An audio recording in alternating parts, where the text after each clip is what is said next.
and welcome to the Roundtable. This is Roundtable number 23, and I am joined by Murray Allen and James Lindsay, and we're going to talk about the state of education and young people in general in this woke culture that we've got going. First of all, I've got Murray Allen, who is a student in the UK. Hey, Murray, how's it going? Thanks for being on. Thank you very much for having me, man. Oh, it's a pleasure, man. Murray came to some notoriety because of a secret video that he recorded.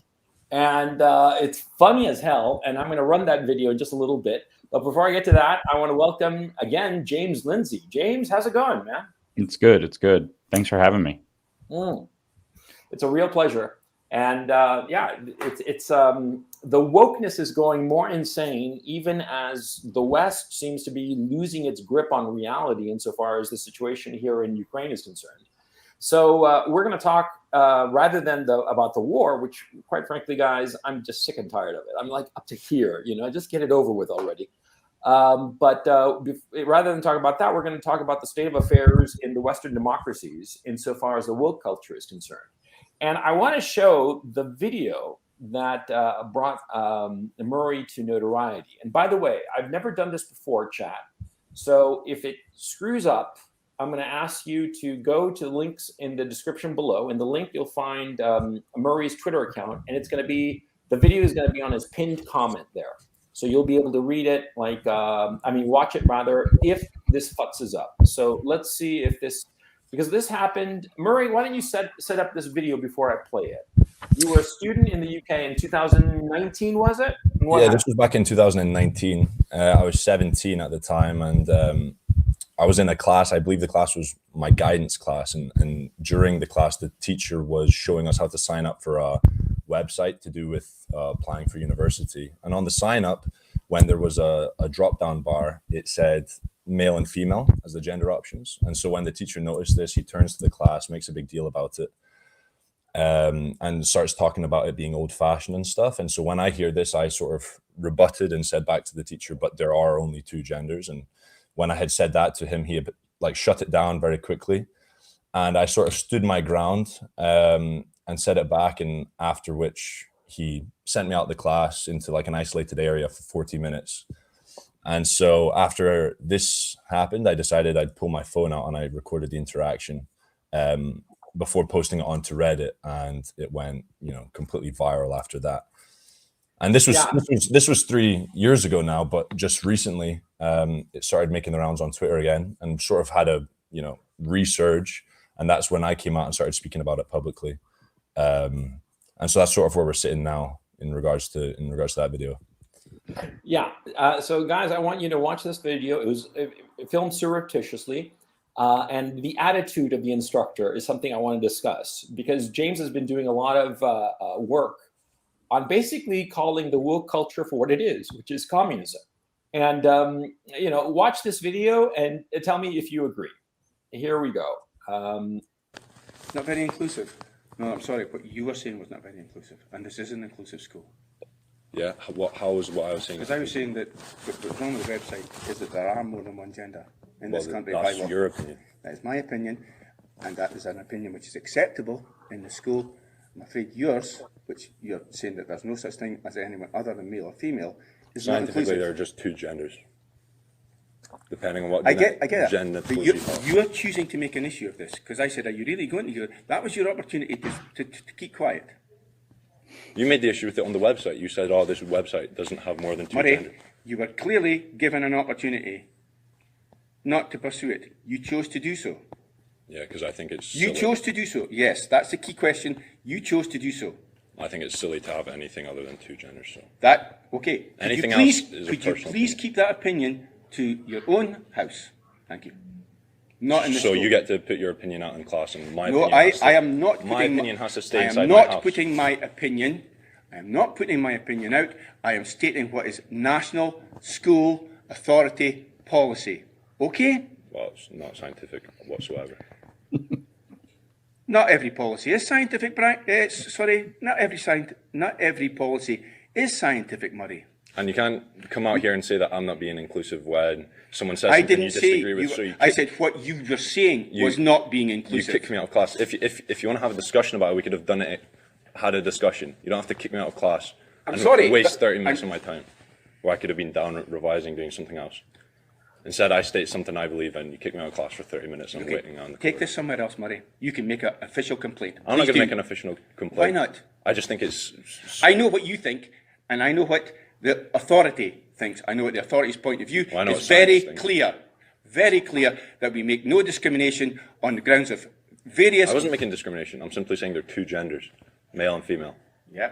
Anything else is a personal identification. I'm sorry, but you chose to make an issue of making a point which is contrary to policy. You made the issue when you complained about the website, sir. Yes. And that was the video. Well, before anything, I just want to get James's reaction to this video. What do you think of it? It looked to me like some sort of apparatchik from Brezhnev era Soviet Union, to tell you the truth. That's exactly what my reaction to it is. I was laughing because I'm kind of in this moment of impasse in my life where kind of the thing that just keeps coming back up for me is, why can't people see that this is obviously communism? Yeah. The guy's appealing to the authorities. We're going to listen to the authorities. And it's like, oh my God, it's just communism. Are you kidding me? An inclusive environment. So they've got some bullshit term that they've created that gives them the ability to whack people with a stick when they don't like what they're doing or saying, that gets them to, what's inclusive? Well, they get to decide what's inclusive. And then there's an authority that says that that's what's inclusive. And if you don't do it, then you're going to be punished. And you had an opportunity, Murray, to keep your damn mouth shut. Keep your head down. Don't get the attention of the authority. This is so blatantly, whether you want to say Brezhnev, this is so blatantly communist. We could appeal to China. We could appeal to East Germany. We could appeal to the Soviet Union. I mean, we could appeal to so many different failed states that have decided to take up the communist road. I was scrolling through my YouTube, half an hour ago, every now and then to relax. I just drinking my coffee this morning, flipping through YouTube. And there it is, like this video showing the meltdown of Chernobyl. And, the guys at Chernobyl that knew stuff was going bad had the opportunity to keep their damn mouths shut so that they didn't embarrass, their superiors. They didn't embarrass the regime. And this is exactly what I see when I see this stuff. We are traipsing down the road to communism. Their biggest whacking sticks in the world, people, I don't know why they can't identify them, are inclusion and sustainability. Those are the two things that allow them to leverage whatever power they want to leverage over people. And our good friend Murray here got whacked with the inclusion stick because he said something that's so blatantly true. But that's, of course, what Soviet style or communist style demoralization is about, is that you have the evidence of your eyes, you have the evidence of your ears, you have the evidence of common sense understanding in the world that you see for yourself. And they tell you have to deny that. In other words, you have to humiliate yourself and either go along with them, or they're going to make your life miserable until finally you cave in. And that's demoralization. And this idea of 72 or 63 or 85 or 91 or 7 or whatever the number happens to be this week, genders, 2 plus 2, whatever it happens to equal genders this week, is just a demoralization tactic among many, many others. But the authorities, and so stupid, so dangerous, though. But Murray, I got to ask you, why did you decide on this is the horse this is the hill I'm gonna die on. This is the line I'm not gonna cross. I mean, what was going through your mind at that moment, if you don't mind my asking? Well, this isn't like the first time that we had, been hearing this sort of stuff in school. Like I said, I was 17, and this was like a recurring theme. And I wasn't the only person that realized that it's, not grounded in reality, that didn't agree with it. I know other students, my peers, felt the exact same way. And so over a certain amount of time of biting your lip, hearing this stuff every day, that was sort of like the straw that broke the camel's back. And it was just a simple, but there are only two genders, And just that enough, according to the teacher, as you heard, that was me making an issue purely because, like he said in the video, it was contrary to policy. But what sort of, education system is that where you can't question the policy that's being pushed on you? It's indoctrination. It's not education. Exactly. Any idea, like in education, it's obvious that, you should be being taught facts, scientific facts and stuff grounded in truth. and no one's going to be able to, stand up against that or question that because it's factual. But if let me ask you, I'm sorry to interrupt, but I want to ask you, if you have peers who thought the same as you, why didn't they stand up too and say, hey, this is bullshit? Well, it's for the same reason why, because of what happened to me. I did, and I was punished and ultimately expelled from my school over this incident, And so why would the average kid just, in school wanting to get through the day, why are they going to make the issue? They don't want to have to deal with the consequences. And, I've said before that I would much rather be the type of person who would, speak up about something I believe or I know to be true and deal with the consequences than just bite your lip and stay silent, and have this stuff just rammed down your throat, essentially, Mm-hmm. And so that's where my motivation came from, at least. Yeah, but nobody else in your class, they privately agreed with you, but nobody else said the same as you. No, absolutely not. No one spoke up at all. It was just the discussion between me and my teacher. And I knew fine well, based on discussions I'd had with my peers, that there were other people in the class that felt the same way. But how many would you guess of your peers? I'm so sorry to interrupt, but I'm trying to get a picture of the classroom.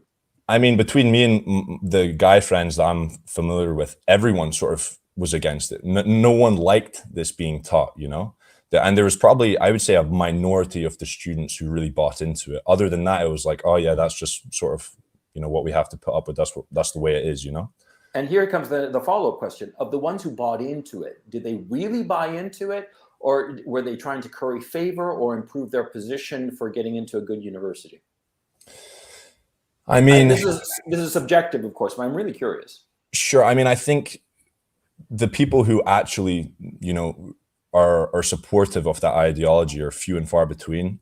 Mm-hmm. And I think everyone else, it's just a case of biting their lip. That, they don't really speak out against it. They're not negatively affected, generally speaking, by it. So, what is it to the average student to just stay silent and not have to cause any more harm to themselves? I think most people just don't care enough. But for at least me personally, I do care. I don't want to be taught things that aren't true. And I don't want that to be the status quo. I want to, be taught facts and things that make sense. I don't want to hear things that don't make sense. Of course, if someone's saying something like that, I'm gonna question it, or at least that's who I am as a person. No, it's laudable. I'm completely on your boat, and I was one of those smart alecks who would have said, there are only two, and I would have gotten into shitloads of trouble more from my amusement than anything else. But, James, this strikes me as hypernormalization. You know what I'm talking? You remember that term that the Soviets had? Yeah. It's what this is. Actually, if you don't mind, I'd like to read something to you, and I'll tell you what it is after I read it to you. Yeah. It's just half of a paragraph, so it won't be very long. So this is referring to the circumstances of two men, so that you have to understand that to understand the grammar I'm going to start with. But it says, neither of these men had himself initiated the drama. Indeed, at first, both had resisted it and tried to remain quite outside of it, but their environment did not permit any sidestepping. They were forced to participate, drawn into the forces around them until they themselves began to feel the need to confess and to reform. This penetration by the psychological forces of the environment into the inner emotions of the individual person is perhaps the outstanding psychiatric fact of thought reform. The milieu brings to bear upon the prisoner a series of overwhelming pressures, at the same time allowing only a very limited set of alternatives for adapting to them. And if that doesn't sound pretty familiar to what we've just been discussing, the circumstance that we've just looked at, we know that not to diminish the circumstance with Murray, but we know that this is happening in thousands of universities all around the world every day or every week. Somebody's getting put through this.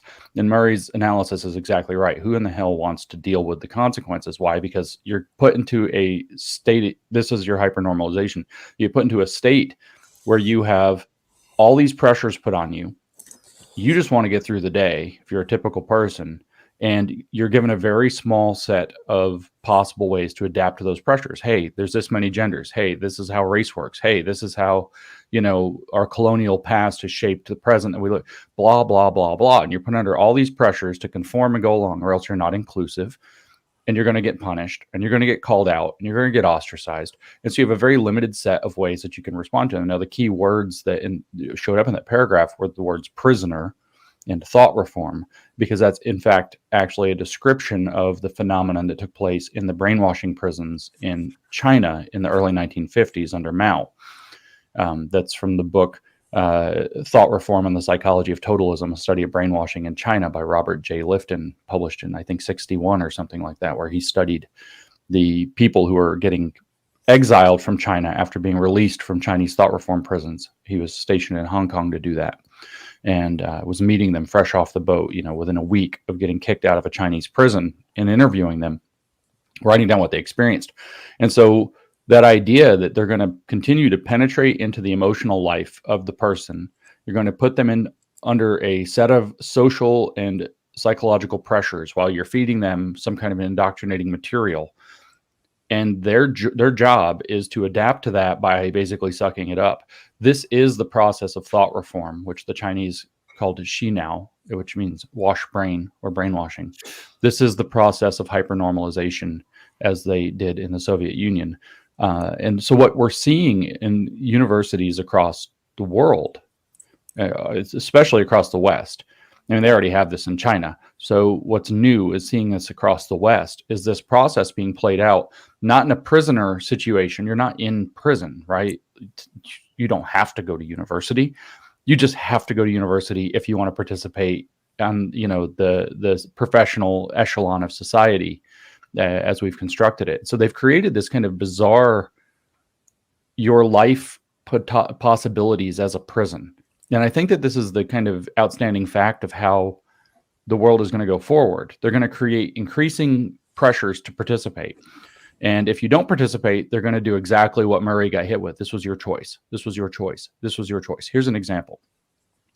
Just a little thought experiment I had with a friend of mine 2 days ago. We were talking about the metaverse. Like, who the hell wants to go into the metaverse? Nobody. Nobody wants to be in the metaverse. Well, Zuckerberg does. Yeah, well, exactly. The lizard people the do. king of the left bots wants to go into the metaverse and nobody else. But let's say that you want to go get a coffee. So you go down to Starbucks or you go down to Pete's or whatever, you go down to the corner shop, whatever it is. But they've got it rigged up now in a new cashless society. Maybe it's 2 years from now, where the cash register's in the metaverse. You're at the coffee shop. You just can't pay unless you pay in the metaverse.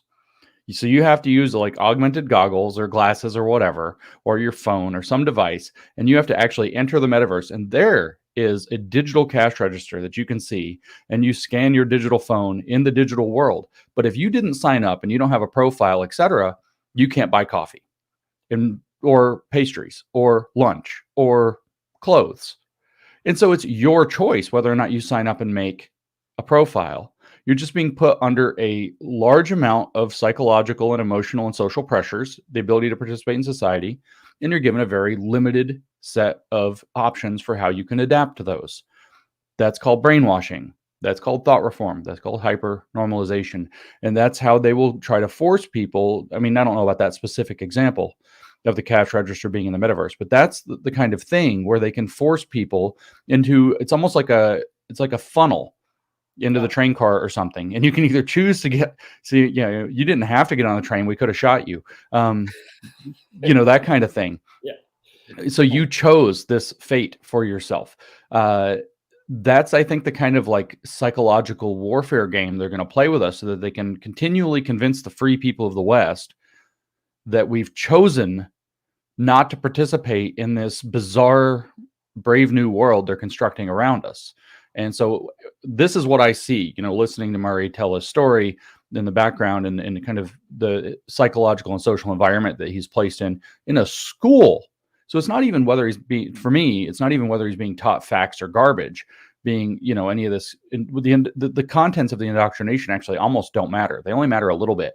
It's the fact that this environment is being created in the guise of a school. That's the most shocking and outraging thing about the entire phenomenon that's happening throughout the West, and that the universities, in fact, are the vanguard, maybe outside of the financial institutions. But the intellectual vanguard of this is that every university has gone in lockstep to do this, just all throughout the West, United States, Canada, UK, France, Poor Germany. Pour one out for Germany, guys. It's going to be a cold winter. Oh yeah. Well, no. Let's talk about Murray, because you're in Scotland, right? Yeah, I'm in Scotland. Yeah. And how are things going there insofar as energy, food? I mean, the coming economic situation. Oh, let's see your mug, by the way, James. Sorry, but James, show your mug. Okay, good on you. I mean, my own mug is Bakrat, which is the drones, the Turkish drones that the Ukrainian armed forces were using, but which didn't prove to be that effective. But I bought it here in the war. But anyway, I'm sorry, Murray. Tell me about what's going on in Scotland. I mean, in Scotland, like economically speaking, it's sort of similar to the rest of Europe in terms of, obviously huge surges in energy prices. And also in the UK, you're probably familiar, we have a massive cost of living crisis right now. Just inflation is going through the roof and things like that. So, but that's not limited to the UK or Scotland. I think that's sort of the standard and to be more expected, in all of Europe right now, especially in the winter. It's going to get a lot worse. And who are they blaming it on? I mean, it's just, I guess being pushed is just blaming on Russia, the whole situation in the Ukraine, the war in Russia and that sort of thing. That's my understanding of it, at least from what's in the mainstream media over here. Yeah, because I mean, you're not following the war in Ukraine closely, I assume.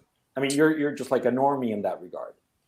I'm a bit of a normie. I mean, I already am not someone who just buys into everything on mainstream media. I try and do my best to sort of form my opinions based on my own digging.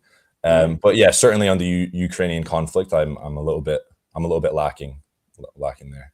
No, that's perfectly all right. Yeah, they're blaming it all on Putin when it's not Putin at all. It's the Europeans did it to themselves. But yeah, absolutely. If over here they're completely pointing the finger to Russia and no one else. To go back a little bit to your school experience, this is something I went to school obviously decades ago. Okay, and so the notion of LGBTQ plus was just anathema when I was growing up in school, in public school in the United States where I went, and much more in private school in Chile where I finished school. And so I it's beyond my ken. And so I want to ask you, is there, how can I put this delicately? Is there a push to get kids to identify as LGBTQ, even if they're not, in order to feel special somehow? Is there a push in the direction of questioning their sexuality and making them feel very unstable as towards their sexuality? Because I can remember personally, for instance, there was an age when I was around 12 or 13, when I was still a boy, not yet a young man. And so I kind of didn't like girls, and I thought to myself, well, maybe I'm gay. I don't know, because I still like playing, Dungeons and Dragons and shit. And I didn't know what the hell to do with girls, right? And that age passed, 13 and over. And I was like, that was just stupid. But everybody goes through that phase, that transition between childhood and, very young adulthood, where you're very confused as to what you are. And do you feel that, I don't want to put words in your mouth, but do you feel that there is some sort of encouragement on the part of the teachers and administrators to be of an alternative sexuality? I mean, well, absolutely, because like you say, young people especially have that level of confusion, and this ideology, as it's being taught to kids, is only going to increase that level of confusion amongst young people, And not only that, but there's a huge support group or level of support and encouragement that will come out to the people who do identify as that. So if you're a young 12-year-old guy, you think you might be gay, whatever, you start to identify as this or that, as the second you fall into that category, you're instantly getting a tremendous amount of support and attention. And so I think, broad spectrum, that's going to, anyone who's on the fence, and these are extremely young people now that are getting taught about this. I remember from my personal experience, I'm 20, we first started hearing about this sort of new age gender theory stuff when I was maybe 14 going on 15. But I now know that it's being pushed in primary schools, as in America it would be elementary schools now. And so it's starting much younger. And so I think the younger people are now, the more they take this on as absolute fact, because they've been hearing it, as far as they can remember.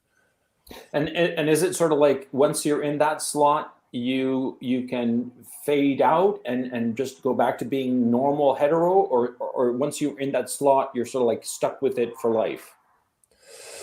I mean, I don't know. I mean, I guess it depends on what the individual is saying. But I know that in schools they have groups, they have clubs now for people who identify as LGBTQ, whatever it may be, whatever the correct letters are. And so, you know, kids who don't have much of a social group, I can completely see, like you're asking about the level of encouragement.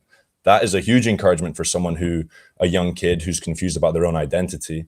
With this being pushed so heavily, of course, they might think that they fall into that category. They start identifying this certain way. They start thinking they're a woman when they're a man, you know?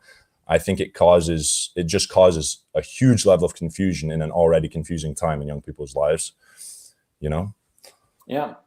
Yeah, I mean, James, I mean, like, what kind of parallel can you draw from this encouragement to identify as LGBTQ or trans or any of these other issues? How do you parallel that to communism? Because I agree with your basic thesis that we're moving into some sort of weird social communism. I don't.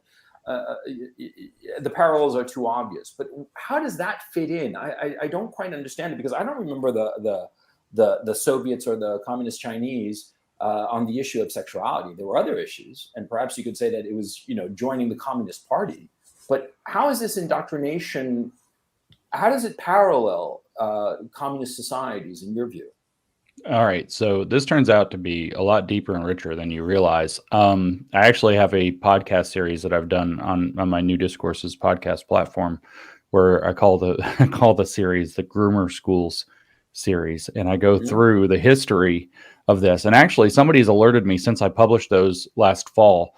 Somebody's alerted me to a bit of history that I haven't followed up on, so I can't say this with certainty. But they indicated to me, so I'll put it out there with that caveat that I haven't double checked this for myself, that in fact the Soviets and the Chinese did experiment with sexuality with the children, but what they discovered was that it was too destabilizing and it was too dangerous and powerful, and so they backed off from it.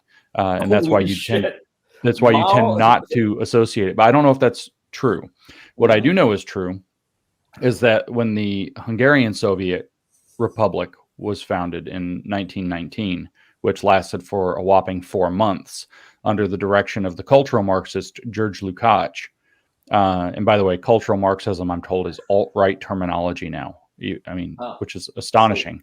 Yeah. But George Lukács, you know, author of History and Class Consciousness in 1923, but in 1919, he was part of the revolution in Hungary. And that revolution installed him as after it succeeded under Béla Kun, it installed him as the deputy commissar of education in the new regime that they had established. And one of the things that he set to doing was sexualizing the children. And the reason was, and this is the key thing, if you look at what was going on and I'll draw 1 second parallel to this outside of this history, but if you look at what was going on in Europe in the late 1910s and early 1920s as cultural Marxism was evolving, and compare that to what was happening in the Soviet Union and later in China, where they had these very, you know, military revolutions and then just kind of hammered Marxist-Leninism into position.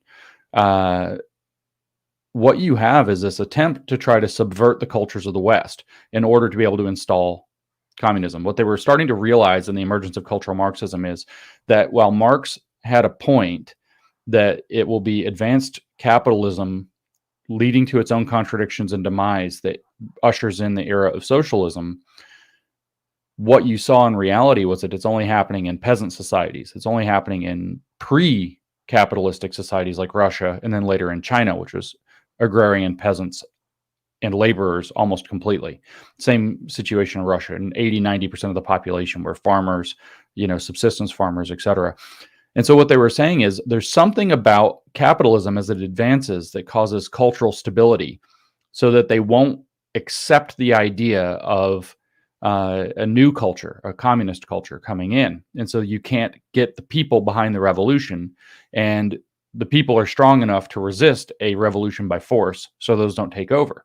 And this was the problem. And so one of the things they realize that you have to do is this is what cultural Marxism is about, is to destabilize the cultural values of the West that are transmitted from one generation to the next. And what turns out to be very powerful for doing that is sexualizing children. So Lukács was experimenting with that in Hungary. It turns out it was too powerful in Hungary as well.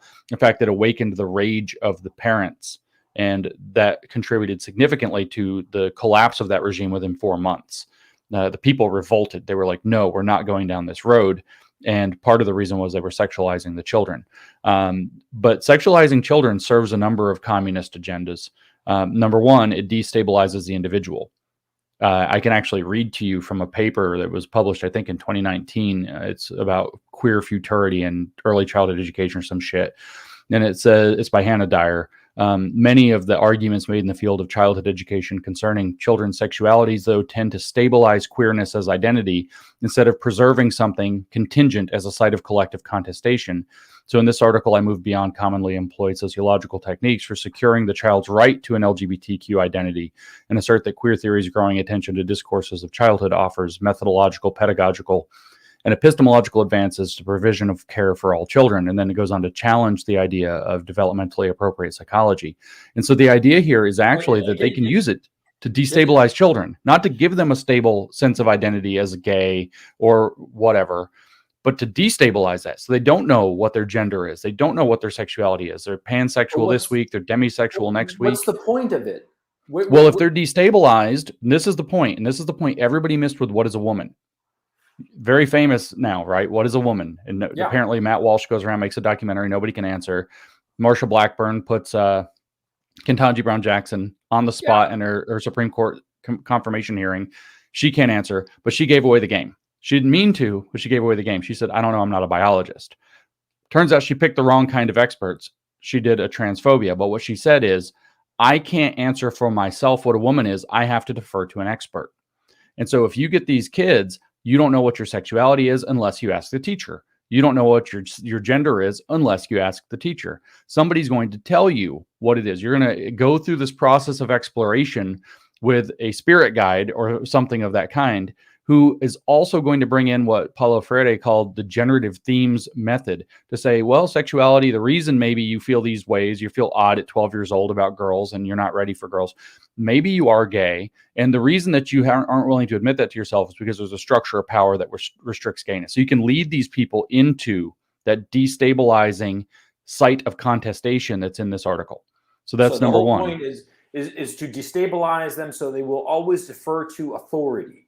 That's and right. Authority will lead them. This authority class is kind of like the Leninist vanguard that will lead people like Murray, like yourself, like me, lead us to whatever disaster they have in store for us, basically. That's right. And so that's the first thing, is the destabilization of the individual, so that they have to follow the guidance, not necessarily the dictates, at least not at first, but the guidance of authorities who will essentially brainwash them into believing that the world is structured in systems of power, the whole Marxist worldview.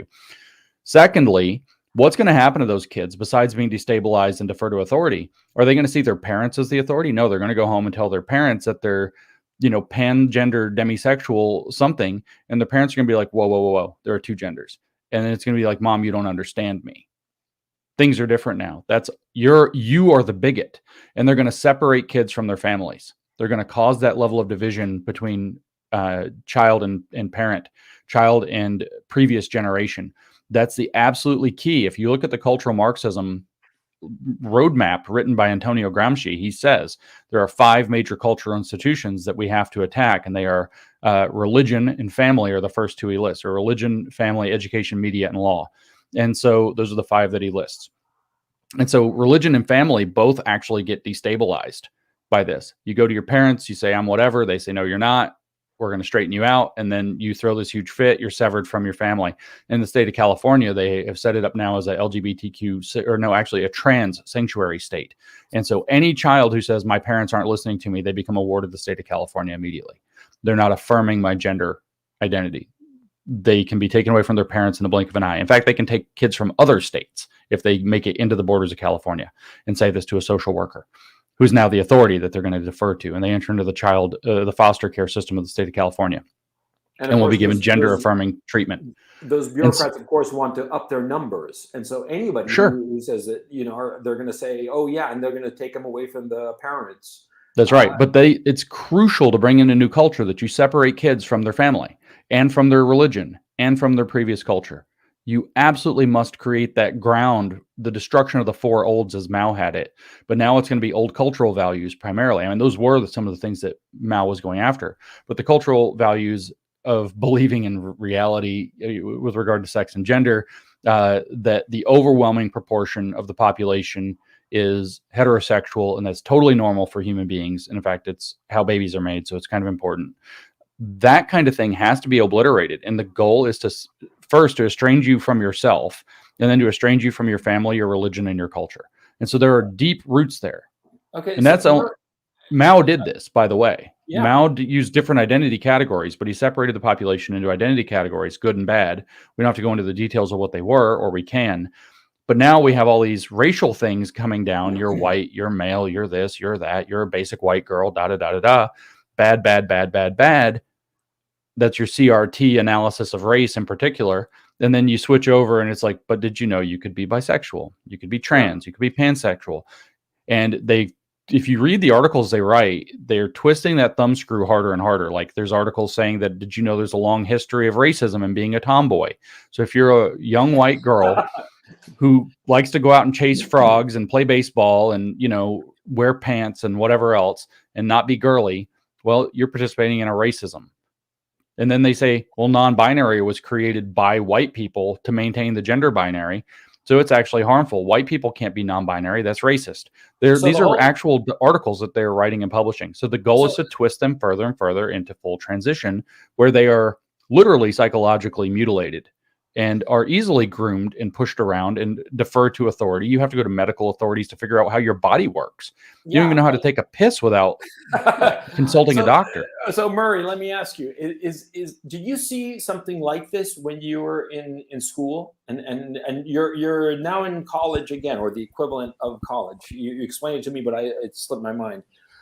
Are you seeing this where the teachers are sort of like obliging people to defer to authority and sort of like severing them from their parents? Yeah, I mean, absolutely. And in terms of what James has started speaking about, you need, I think, to have that level of, that social norm, these pillars of what's right and what's wrong. And now sort of, at least the way it is in the current school system, it's anything goes, anything's okay, nothing's wrong, nothing's right. And it just creates a sort of, there is nowhere to go, And and as it relates to gender, they say it's a spectrum, yet they won't tell you where it starts. They won't tell you where it ends.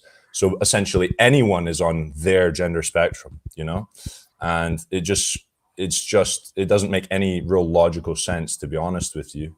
And anyone who does come out and say, no, this is right, this is wrong, you're sort of going against what's being pushed, and then you'll get called out for it. You'll be seen as a bigot and old fashioned and this and that, just for having those pillars of what you find to be right and wrong. Yeah, that's what is the most normal thing. You go to the UK, you're going to have what's culturally normal, culturally abnormal. It will be different to each country, but the very fact that those things exist is what is normal and human. And now I think in the West, what you're finding is they're just stripping that all away. They're saying anything goes. We don't need to have any right or wrong. Is that what you saw? Let me jump in real quick. Make one really quick point. Where Murray just said, that they've constructed this gender spectrum so that everybody's on it by default, right? All I want to do is remind you of the full title of Lifton's book that I read from a little bit ago, the Thought Reform book. The title of the book is just not even a subtitle, just the full title is Thought Reform and the Psychology of Totalism. Everybody's already part of this program, and we're the only ones who actually understand it. So you have to listen to us, and we're going to enter into every aspect of your life, every aspect of your being, and everything's going to reflect it. That's the idea here. And this is straight up communist brainwashing. That's exactly what its purpose is. And so it doesn't look like communism because they're not out there screaming about the proletariat, although they do talk about rich and poor a lot. It's this they talk about white people as the new rich people, and people of color as the proletariat, because they've redefined the following, whether it's I don't know that they terribly often followed straight off of Pierre Bourdieu, but he's really the kind of father of the theory of social capital. They've spread out the idea of capital, not just into economic or material capital, but also into social capital and cultural capital, and who gets to be the setters of the culture, who gets to have social status, etc. And so if you actually look, say, from the critical race theory literature, like you said, with the white people, in 1993, Cheryl Harris, who is a founding member of the critical race theory movement, published a long law review article titled Whiteness as Property. And she frames out the idea that whiteness, what is whiteness? What in the hell is this whiteness they always talk about? It's a form of cultural property. As a matter of fact, she says that it's in parallel to the bourgeois property that Karl Marx talks about in the Communist Manifesto. But what does he say about bourgeois private property? He says that's what needs to be abolished. Now you look at how critical race theory operates. So what is its goal? It is to abolish whiteness, literally, not necessarily white people. Whiteness, this idea that there's this form of cultural property associated with having light skin or acting in ways favorable to people who historically set the culture around ideals that were created where people happen to have white skin. Like the Scottish Enlightenment is really, the kind of foundation of the American ideal. It's really become the foundation of a lot of the Western ideals of freedom. And I'm looking at Murray and I'm thinking he's fairly typical of a Scot, and it turns out there's not a lot of sun there. So tends to be lighter skin. And so white people set the terms of this society, and those terms are what have to be abolished because they create a form of cultural property. So when you understand that we have to abolish Murray. Capital. We have to abolish Murray. Yeah, well, that's right. And there are two ways to abolish Murray. One is the obvious way. And then the other way to abolish Murray is to make Murray hate himself so much that Murray sits down, shuts up, refuses to take his, he does take his opportunity to keep his mouth shut. Murray becomes, politically speaking, a non-entity. He can abolish himself just by being silent, going along with, doing what he's told, etc. And then he's abolished himself as an actual person. If you actually read the Marxist literature about what Marx says alienates and estranges man, it's very obvious that what they've figured out is that that's what you do to people in order to get your way.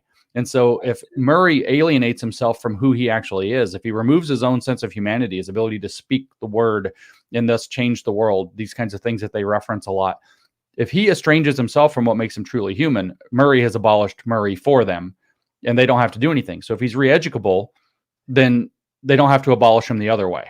And that's really what it comes down to. And if he resists, then he has to be abolished the other way, the permanent That's way. right. You're either going to get sent to a labor camp, or you're going to get, this is 20th century technology. You're going to go to a labor camp, they're going to shoot you, etc. 21st century technology is probably not that way. You're going to eat bugs. You're going to live in a pod. You're going to live out your existence with goggles, or you're going to choose not to wear the goggles and have a kind of marginal life until you die. I don't suspect that they're going to go around intentionally killing a lot of people this time. I think they want us completely neutered and locked into little cells until we just die out. Yeah, I think that's the idea. And also the disincentivizing of people having children, especially, that's part of it.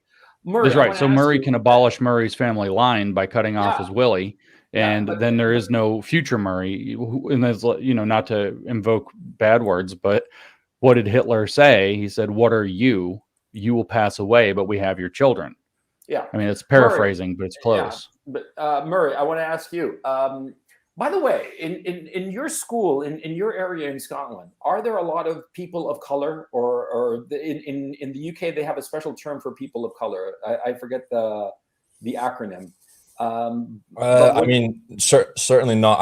I was lucky enough to I've been to high school in America as well as in Scotland. And so in Scotland, in my secondary school, high school, as you would call it, we had maybe four or five black people in my school. So it is definitely a little bit. And also I'm from the countryside, though. I'm from a small town in the countryside. But when I was in the States, it was more of maybe 60% white people, 40% black people. So certainly in Scotland, it's less.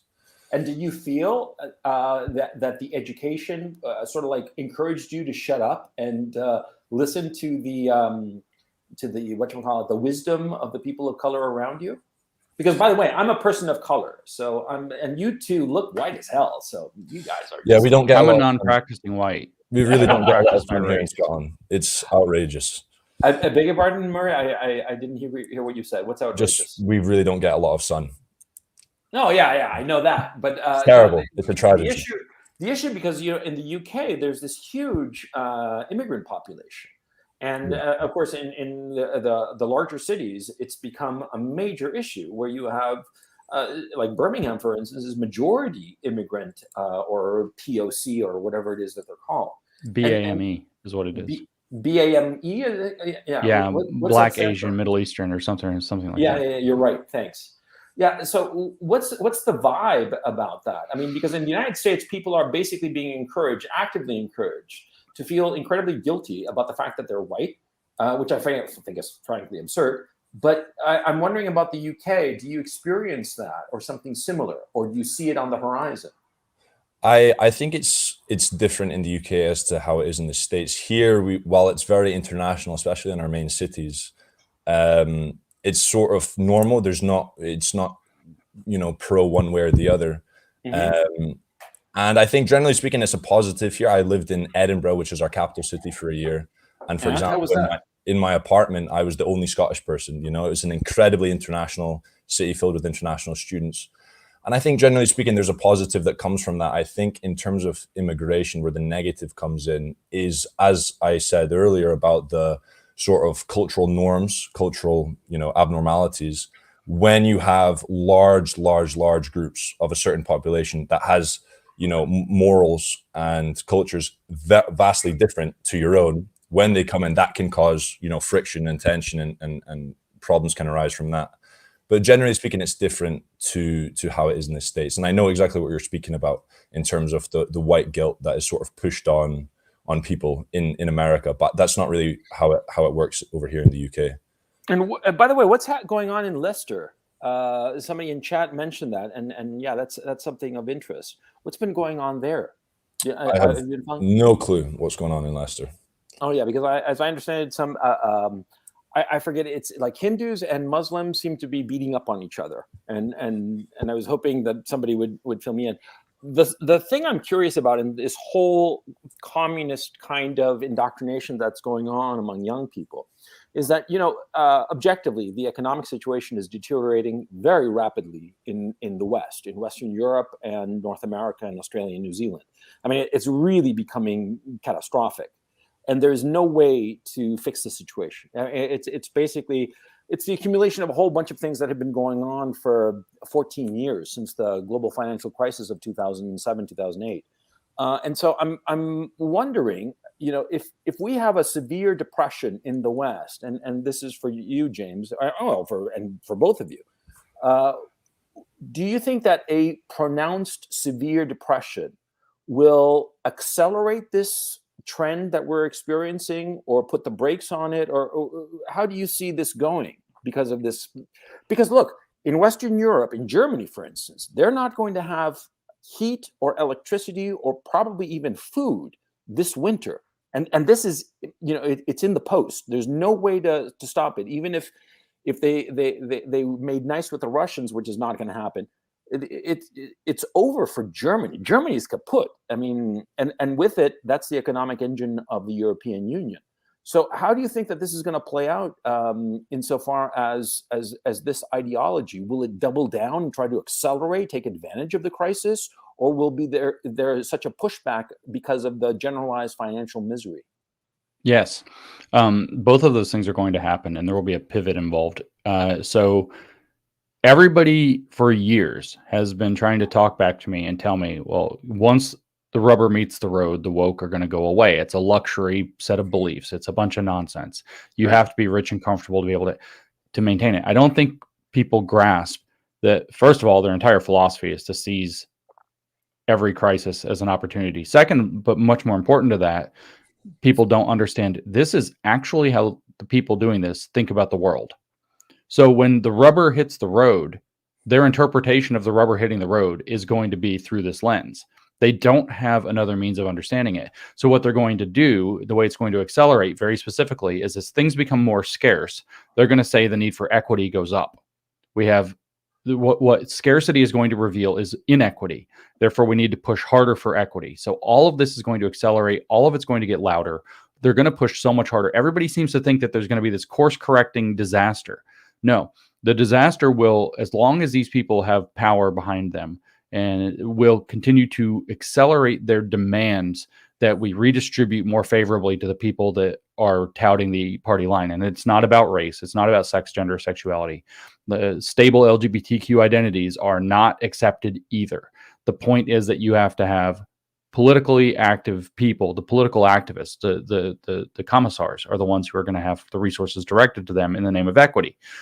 This is how that's going to play out. Now, there will be a gigantic pushback. People will rightly blame primarily ESG, and the S in ESG is woke. The social justice. That's what the S in ESG is. Can you tell people what ESG is? Yeah, ESG is a scoring metric that the financial industry has been using for about 20 years to make bets on what the claim is that they're using it to make bets on long-term investment portfolios. They're using this to score investment for people's pension funds, et cetera. And it's good environmental, that's the E, social, that's the S, and corporate governance, that's the G, policy. So if you have good environmental, social, and governance policy, they give you a good score. People like Larry Fink at BlackRock and his buddies over at Vanguard and his buddies over at State Street, which collectively own literally a third of the S&P 500 now. They own a third. Well, no, sorry. They have controlling assets for a third. They manage, but that gives them ownership by proxy of a third of the S&P 500 to give you an idea of how much financial power these people wield. And they have lots of different tools that they use to force compliance. Well, people are going to blame ESG for these failures, as they should. These crap environmental policies that put Europe into its stupid energy backwards crisis that it's in now. Germany would be it wouldn't be in great shape given what's going on, but would be in far better shape if they hadn't idiotically turned off all their nuclear reactors over the course of the last 10 years, which was an ESG push. If they weren't so vigorously divesting of fossil fuels all along. This is the biggest self-inflicted wound on Europe and maybe history. It's the stupidest thing, but ESG is going to get blamed. And a lot of people know this, and a lot of people are going to be very angry. I think this is why the ESG czars, the World Economic Forum guys, the UN, they're all now pushing. All of a sudden, after decades of shitting on it, they're now pushing nuclear power because they realize. When did they start doing that? I didn't. About 3 weeks ago. What was it specifically that clued you in? They published an article saying nuclear power is necessary for the future and the transition to renewables. All of a sudden, after decades of demonizing it, at least a decade of absolute demonization, huge financial pressures against it, they're now saying it's necessary. Why? So they can position themselves as the people who called for it when it became needed. Yeah. And that we can do it safe. I just saw another article that came out about it yesterday. I mean, they're just pumping they're flooding the field with this. So anyway, the pushback's going to come. The reason is you think pushback and acceleration at the same time. And a pivot. And a pivot. And so that's going to force a pivot because they're going to accelerate and the pushback is going to be immense. They're turning nuclear power back on not because they want there to be energy. They want not to be blamed for the disaster. Right. Okay. They want to be the saviors who save the world from the disaster that was COVID's fault and Russia's fault or whoever but them. Yeah. And whoever their scapegoats are. And so they're going to pivot. And the pivot is going to be that everything has to be distributed sustainably and equitably. And so the pivot is going to be heavy duty into the Sustainable Development Goals of the United Nations, Agenda 2030. All their documentation indicates this. They're publishing article after article after article, white paper after white paper saying sustainable, sustainable, sustainable. There's a UNESCO document that came out a few months ago that I'm reading through as a series for podcasts so everybody can hear what they say. And they want every college, university, and institute of higher education in the world dedicated to the single value of promoting the SDGs, the 17 Sustainable Development Goals of Agenda 2030, by the end of next academic year. That is the agenda. Okay. Their top value of every higher education institution. So I can ask Murray, I don't know, it might fall flat on me, but I actually ended up on the phone yesterday.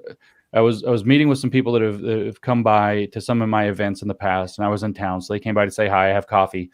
And it turns out this one lady her daughter's in college. Her daughter called while we're sitting there. We were just talking about this document and this pivot to sustainability. I'm telling you, everything's going to pivot to the SDGs, Sustainable Development Goals, United Nations Agenda 2030.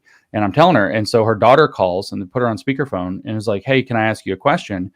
Do they talk about sustainability in your classes?" And she was like, "What? Oh yeah. Like that's every class. It doesn't matter what subject. Sustainable, sustainable, sustainable. We all talk about sustainability. What are some examples? Oh, well, we're going to take the food and we can't waste food. So we got to take it to the shelters. We got to do this. We got to distribute. We got to change how we do our energy. Everything's got to be sustainable." And they've already transitioned the universities to start drumming the beat of sustainability as defined by the 17 Sustainable Development Murray, Goals. are you experiencing that now? I mean, in terms of, the transition to sustainable energy, that's sort of been a theme since as far back as I can remember in secondary school. So yeah, I've had that, that has been a part of our education for a long time, for sure. What do they talk about when they talk about sustainability? What do they mean? Or what do you think that they mean when they're talking about sustainability? Just, what it is at a fundamental level, transitioning to renewable energy, global warming, climate change, stuff like this. What it means is fucking windmills. Well, I worked in the renewable. I worked in a renewable energy sector about shit, man. It's 8 years or so ago. And in Chile, I set up a big project, solar panel project. I was helping on the financing of it. And at first, I was all like, wagging my tail like crazy, and telling everybody about it in every cocktail party I went to that, I'm working on this, solar power project and blah, blah, blah, and how great it was. And then I actually started getting into the tech of it. And because I had to get into the tech, because I had to get into the financial aspect of it. And I realized it was a huge scam because we were basically arbitraging regulatory framework in order to make something profitable that inherently was not profitable. And in fact, not only was it not profitable, it was not consistent energy production. And it was actually an environmental nightmare insofar as the production of the solar panels and also the disposal of the solar panels, because they're actually extremely dangerous to dispose Super of. toxic. Yeah, exactly. And they leach in the rain. And so it's they're a disaster all around. Yeah, exactly. And I at first I was like, wait, this doesn't square with what I'd heard, And I started getting into it more and more, and I realized this is all bullshit. This is basically a scam. It is a scam and on top of that, I started looking into the whole climate change notion. And that's also a scam. It's bullshit. And what was creepy was that everybody was in lockstep, and the people who were not on board were completely marginalized, but they had the data on their side. And some of the things that some of these dissident scientists were saying were obvious. Like to give an example that always popped into my head, the climate always changes, and you can see it by the paintings of different places over the centuries. Paintings done in Belgium, in England, in the Netherlands, where you would see, for instance, like the River Thames would freeze over every winter back in the 17th century and the 16th century. But before that, in the 10th century, the reason there are so many streets in central London that are called Vineyard something or Wine Street or all kinds of stuff about vineyards and such is because there were vineyards there, because the climate was temperate enough to have wine producing vineyards back in the 11th and 10th and 9th centuries. And so you realize, wait, this thing fluctuates, and it's a lot more complicated than they're painting out. And of course, there was also the obvious fact that when I was growing up in the 70s, they talked about snowball Earth. They were saying that the Earth was going to turn into a snowball and that it would be a disaster. And then sometime in the 80s, it was global warming. In the 80s, 90s, it turned into global warming. And I started realizing this is all bullshit. And so I'm wondering about young people, if they just go along with it and just accept it. And I take it, Murray, from what you're saying, that they've all been indoctrinated. Nobody questions a thing. Yeah, it's one of those sort of protected subjects, similar to the other thing, where if you want to question it or go into detail about it, you stop. Sorry, that's my dog barking in the background there. That's all right. But yeah, definitely, it's one of those sensitive Here, one sec. Let me get this guy out of here. I'll Okay, no problem. Yeah, I mean, I actually just mentioned at the moment, if nobody reads these guys, nobody bothers, and I understand why it's painful. But if you go read Klaus Schwab's books, not your No, I'm not great gonna read them. idea of a fun weekend. No. They're very repetitive. They're very dry. But if you actually read like these Great Reset book that he did in 2020, shockingly fast after the pandemic began, it was published in June of 2020. How to use COVID-19 for a great reset of the world. And then he had a book this year called The Great Narrative for a Better Future. Oh, the God. Great Reset book God, too. That's like the great amount of bullshit. It is. And if you read these books, though, they say over and over and over again, what is the Great Narrative for? What is the Great Reset for? And this is the exact phrase, for a more sustainable and inclusive future. You know that those two words, sustainable and inclusive, for a more sustainable and inclusive future, more sustainable and inclusive future. Sustainability and inclusion, which are two of the topics we've hit in detail today, are their bread and their butter, or their hammer and their sickle, I suppose. And really, it is kind of the hammer and the sickle in a sense, because you got the labor and the peasant, and now you have the social activism, and then the sustainable, like the material activism, in some sense. But yeah, this is the sustainable and inclusive future is what they tout. And those two are, as Murray's brought up very clearly, the two unquestionable values. And you can pick back up where you're saying that those are the unquestionable things.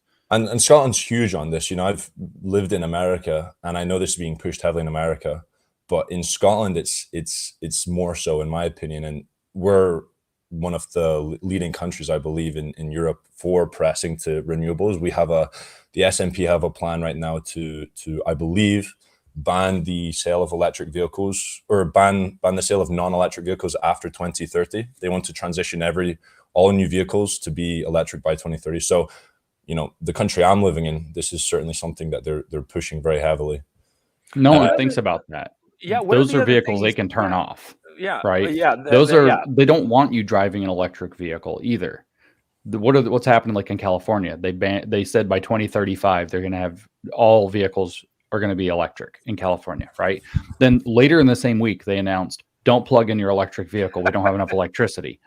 Right. And now I saw another article that their workaround to this problem is, because electricity, there won't be enough with the renewables. So what you're going to do is, when you can, they don't have batteries to store the electricity, right? So your electric car is supposed to become the battery for the grid.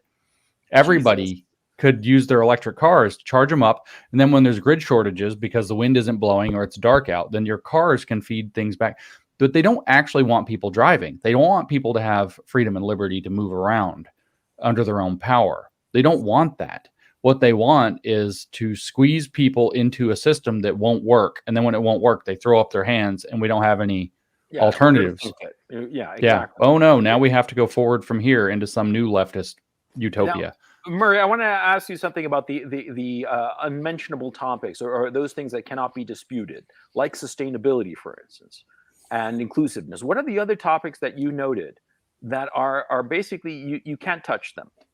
You can be as specific as you'd like, because I have a whole laundry list, but I'm very curious as to what you noted that could not be touched. Yeah, I mean, I think everyone knows like what it is. You can say controversial things and get away with it to a certain extent, but like we're saying now about these certain protective things in terms of LGBTQ stuff, the modern gender theory, climate change, certain things. It's if you say it, those are the topics that come, with the whole host of labels. I know personally, just from speaking about from my video, that some people will throw a label on my back that I'm homophobic, that I'm this, that I'm that, purely from disagreeing with an ideology like this.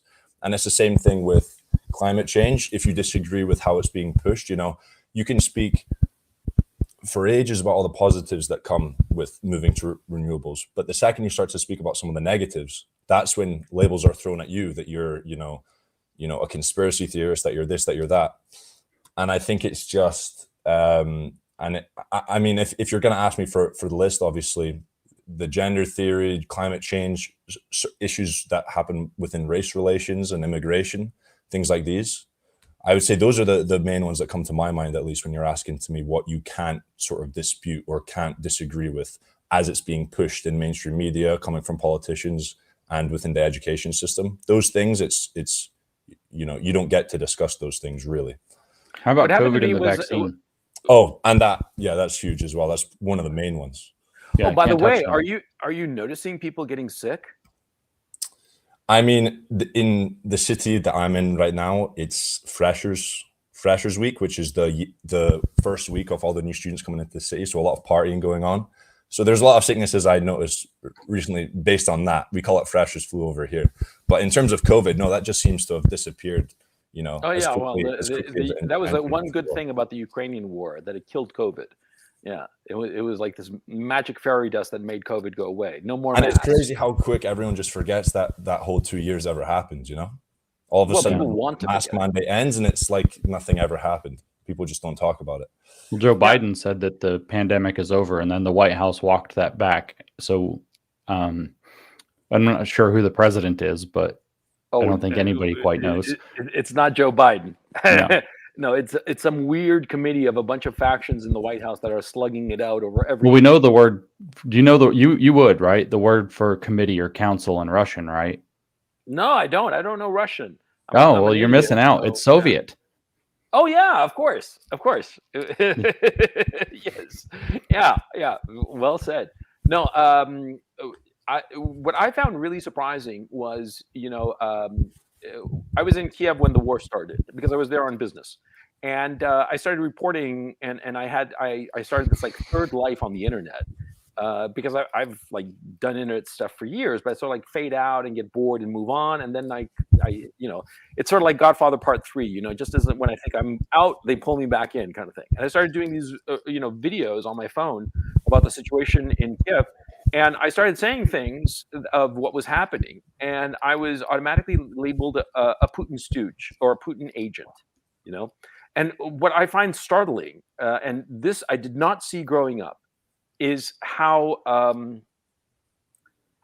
quickly the ad hominem attacks come, but it's always it's almost instantly there is a structure to disqualify any opposition to the narrative.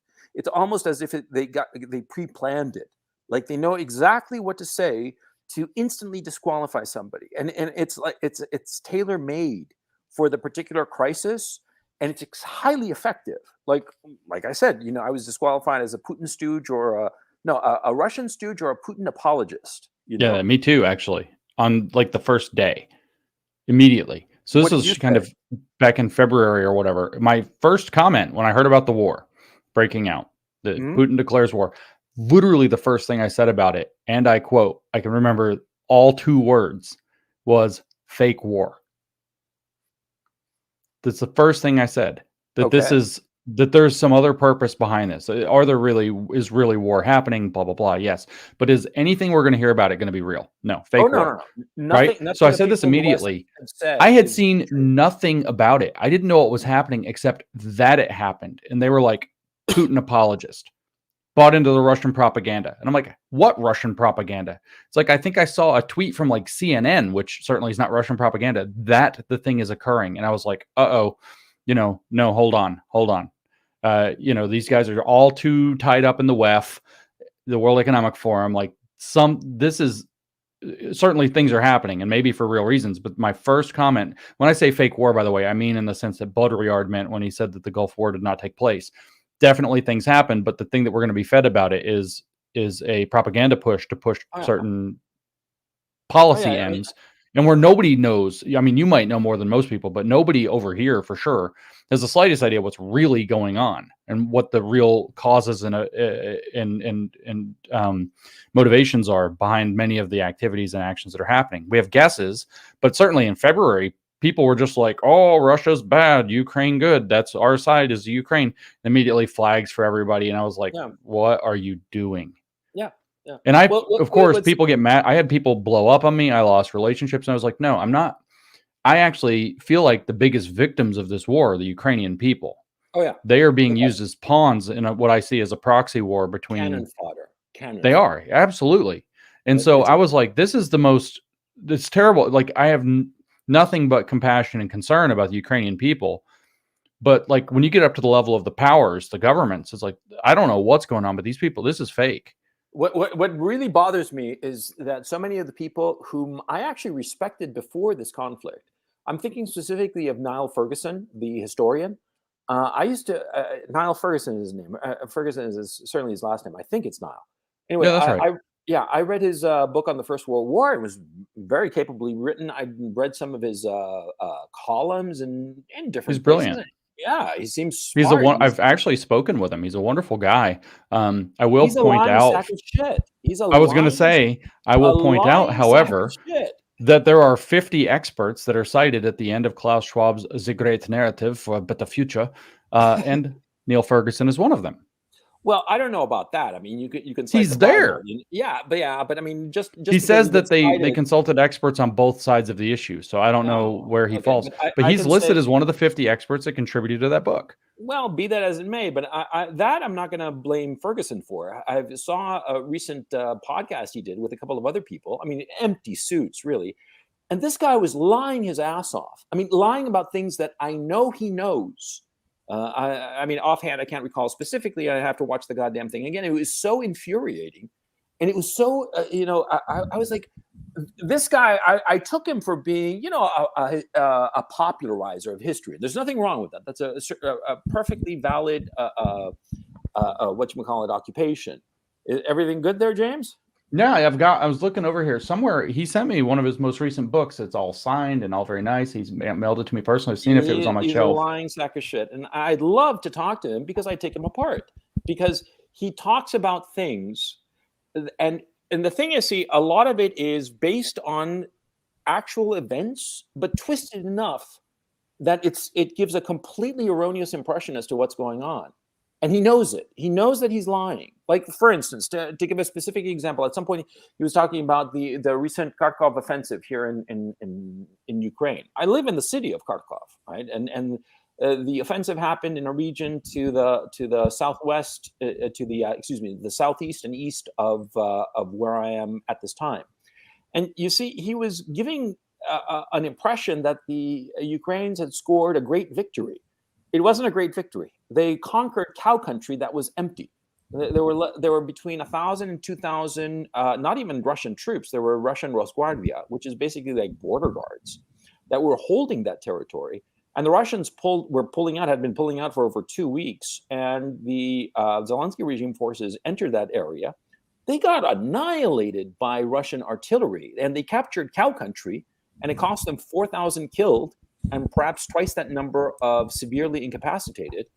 And Ferguson knows this data, because if you're in it, you know that the offensive, the famed Karkov Offensive and Kherson and Zaporozhye offensives that happened in late August, early September, were catastrophic losses. They really were catastrophes for the poor Ukrainian soldiers who fought there. I mean, altogether, it's credibly estimated that some 10 to 12,000 men were killed outright, and twice that number were incapacitated, wounded, incapacitated. That they won't be going back to the front anytime soon, in months. And so you basically had a loss of 30,000 men at one go in a catastrophic offensive. People who are paying attention, who know more or less the details on the ground, know that this is true. And Ferguson was spouting lies about it and giving a false impression that this war could be won by the Zelensky regime forces. And in fact, what's happening is that more soldiers that are thrown into this, more are killed. And the reason I'm so upset about this is because the West, Liz Truss, Murray, your new prime minister, said in an interview that she had no problem using nuclear weapons against Russia. And Putin, in his recent speech of 2-3 days ago, when he was announcing the partial mobilization, he was talking about the fact that Liz Truss and also Jens Stoltenberg and some other imbeciles in the West, in the political military leadership of the West, were talking about using nuclear weapons against Russia.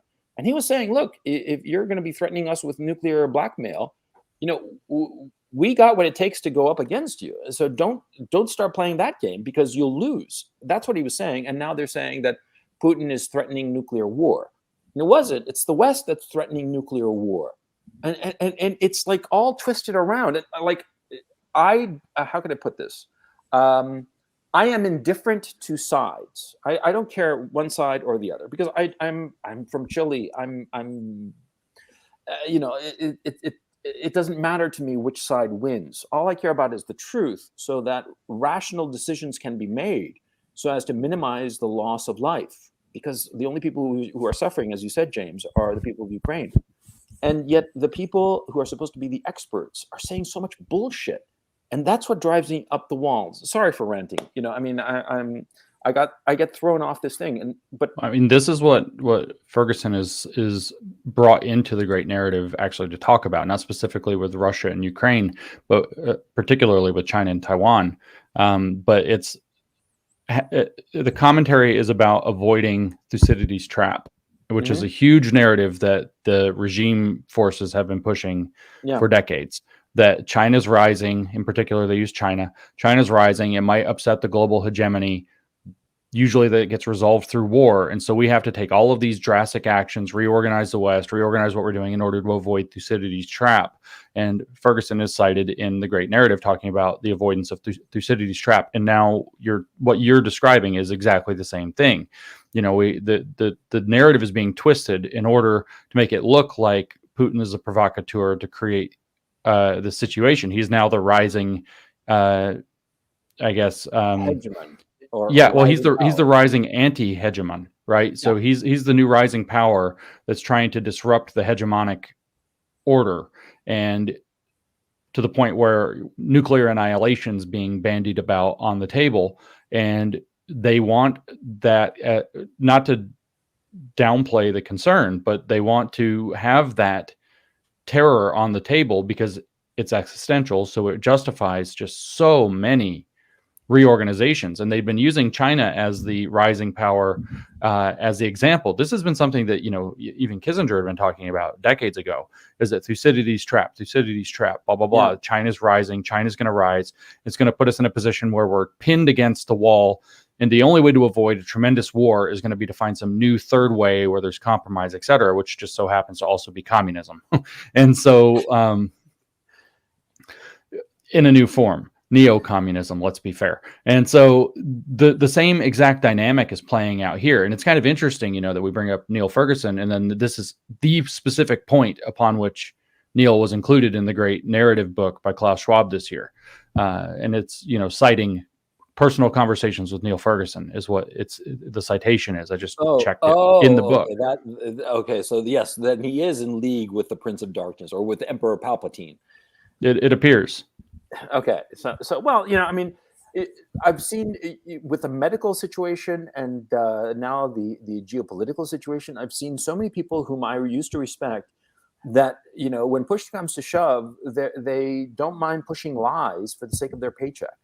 And that's the thing that I find just truly demoralizing, because I'm realizing that there is no part of the ziggurat. I always think of the leadership class as a ziggurat, and that there are different levels to it. It's a steep climb to each of these levels, but once you're at that level, you're sort of like fixed in position, and you get to interact with all your other little minion peers at that particular level, and it keeps going up and up like a ziggurat. And I always thought that there were enough dissidents or enough people who had, if not common sense, then at least enough honesty to say things as they actually are. And I'm realizing that all of the people on the ziggurat, all of the people who are credentialed, who got the right degrees from the right universities, they're all dishonest. They are all willing to sell out the truth for the sake of their paycheck, for the sake of their position within this leadership structure. And it's deeply demoralizing, because it indicates to me that there isn't going to be any removal of this leadership class and, fresh blood put in that will have a completely different outlook. I mean, even Tulsi Gabbard was a young World Economic Forum fellow or something. Yeah, young global leader. That's right. Young global leader. Murray, do you want to be a young global leader? No, I don't. No, I don't. No, but I mean, a nice relaxed life. I don't want to take on, especially you can't, what can you achieve, But let me ask you something about young people today. Whom do they admire? Well, I This is mean, an important within question. my generation, you're seeing, this is why on things like TikTok and social medias, you're seeing massive increases in popularity among polarizing quote unquote figures like Andrew Tate and guys like these. Yet what you'll realize is it's not the fact that they're polarizing. Half the time, if you speak the truth, that is the label that will get put on you, that you're controversial. And like you'll see certain people speak and you'll be entertained by it and you'll think, oh, okay, actually, you know what, I agree with what this guy's saying. But they're not saying anything, crazy. They're just saying facts. But we live in a world now where that's all it takes, that's all it takes to turn a head or to be seen as sensational.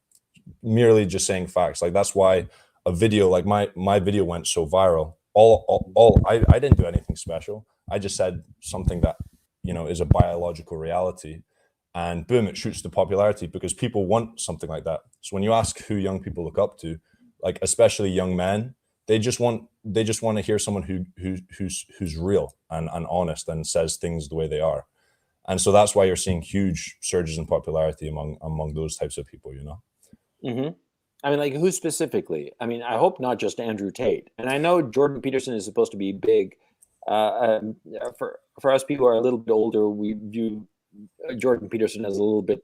We have issues with him. But whom do you think is in that echelon? I mean, obviously the names you've mentioned now, and not to go into specific names, but it's not even necessarily the people you agree with. It's the people who are willing to go out there and be slightly controversial. I'd admire anyone really who is actually willing to take some fire, some heat on their back and just say what they actually think and believe. Like, as you're saying now, you spoke to other young people and they would, be super hesitant to talk up about things that they believe to be true, but they don't want to speak about it because of fear of what's going to happen to them.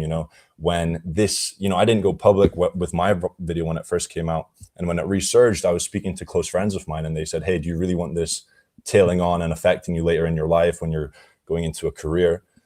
And it's like, how crazy of a world do you have to live in to the point where that's the type of things you need to worry about for just saying what you believe?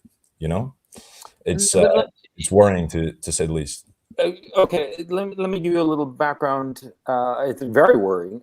When I was growing up in the 70s, I was in Southern California, which at the time was big into the aerospace industry and all the rest of it. And there was still a lot of the glow of the Apollo missions. The last Apollo mission was in 72, and I was 4 years old.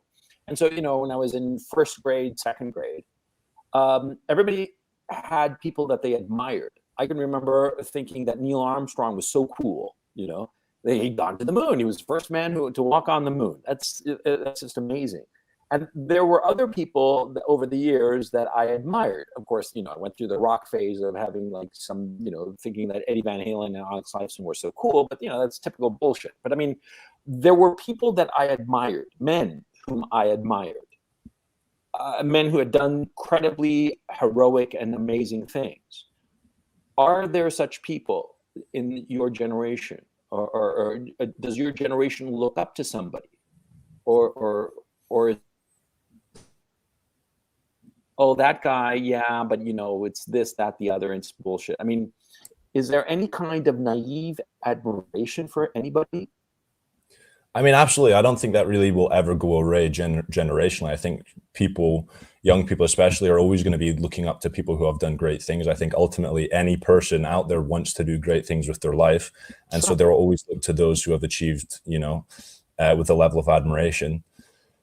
And, that's the thing for me personally. And that's. But I mean, I don't mean to put you to pin you down, and I don't certainly not to embarrass you. But well, it's funny. It is a funny question to ask if I look. Any guy that your generation looks up to, in a naked, just admiration, thinking this guy's fucking cool. Yeah, I mean, specifically, just extremely famous, like Joe Rogan would be a huge one for me. His podcast, the platform that he has, the people that he speaks to, that's a huge. That's someone who I admire greatly, but that's obviously very mainstream. That's not specific to me. No, that's perfect. Jordan Peterson, I've seen a lot of what he's done. I've liked it, but really just I'm a young, ambitious guy. All the people I look up to are people who are of similar, and have done big things. And that sort of, I mean, basically, if you're asking me specifically, it's hard for me to pinpoint the very people I look up to. And maybe that is the answer to your question. Maybe specifically, no. Maybe there isn't that one singular person who I can answer outright. It's sort of broad spectrum, but also that's just the nature of entertainment now. There's so much content out there. There's so many names out there, so it's hard to sort of narrow it down. So me personally, I couldn't give you 1, 2, or 3 specific names, which is maybe different to your generation. Maybe that was how it was for you. For me, it's a bit more broad spectrum. Excuse me. The reason I'm asking is because I think it's important somebody to look up to, because it becomes their goal for whom they want to be like. And so I find it deeply troubling. James, do you understand my thinking in this regard? Yeah, absolutely. I wanted to make the joke that it's obviously Donald Trump, which I'm sure will be comfortable for lots of people. No, I do understand like this idea. I grew up in the 80s, so I'm a little younger than you are, and we still had that. We were definitely, I mean, there were kind of like your rock icons or music or TV icons or whatever. But I remember like growing up, and we weren't particularly a political family or anything like that, but like Ronald Reagan was so cool, and Michael Jackson was so cool. And it was almost just this, you don't really even like you said, there's this naivety about how cool they are. And you look up to them, built this musical empire. Doesn't matter that he's a weirdo. We didn't qualify. We're like, whoa, Michael Jackson, and whoa, Ronald Reagan, these are just huge, larger than life. Of course, I was a space geek as well. And there was Neil Armstrong never really went away in that regard. So yeah, we had these like kind of just unvarnished heroes. And it seems like there's a lot of varnish added to the idea of looking up to somebody now. Oh, you have to admit why. You can't just look up to somebody. You got to say what's kind of wrong with them too. You got to admit it's almost like the first thing. Yeah, it's almost like the first thing that you have to say about somebody that you admire is that they have so many defects. You almost have to. Yeah, it's like the critical tax. It's really the critical. I'm rereading right now Herbert Marcuse's magnum opus, which is called One Dimensional Man, written in 1964. And I really do think that we live in the logic of Marcuse. He was a Marxist. He was the leading new left Marxist of the 1960s. And I really do believe that the world that we live in is largely down to his logic. There are other pieces, but the logic of the world we live in is that. And what he's talking about in One Dimensional Man is that the world we're describing that we remember from the 70s and the 80s is a one-dimensional world where everything is, you have the status quo and then everything feeds back into the status quo. There's no second dimension of criticality where you're looking at it and it's transgressing the status quo. It's making you think that the world could be fundamentally different than it is because everything that's cool in the world is reaffirming the world that we already live in. And we've moved into this kind of two-dimensional world as he describes it. I don't think that's a great way of describing it. And what it is he literally says that it's the second dimension is negative thinking. He says that explicitly, spends chapters talking about it. And so there's this, you have to criticize the thing that you're going to look up to so that it doesn't look like you're buying into the prevailing narrative or prevailing society. And I think that that's slow drip poison to a culture. Yeah, and I think that where, even for me now, and I'm thinking, who do I look up to now? I have no unvarnished heroes. And at this point, there just aren't any. You're not allowed to have them. You have to have that second dimension of criticality that sort of takes a little bit of a piss on your existing society before you can say, but yeah, I kind of like him. And I think that, like I said, I think that is the slow drip poison that's actually killing the West, honestly. And, Marcuse, we can blame him because he was its great theoretician. You have nothing to aim for. You have nothing to strive for, a goal to become. I mean, right. When I was a little kid, I didn't think to myself, oh, I'm going to go to the moon. I was thinking, he's cool. I want to be like him in some other endeavor, whatever endeavor that I found interesting. And by the way, sorry, I have this Prince of Darkness look. It's like since this war started, man, I'm smoking like a fiend. I just need the cigarettes. And the cancer will come way after the bombs. So that's why I'm smoking so much. And the only place I can smoke is on my terrace, which has no lighting. So sorry about this.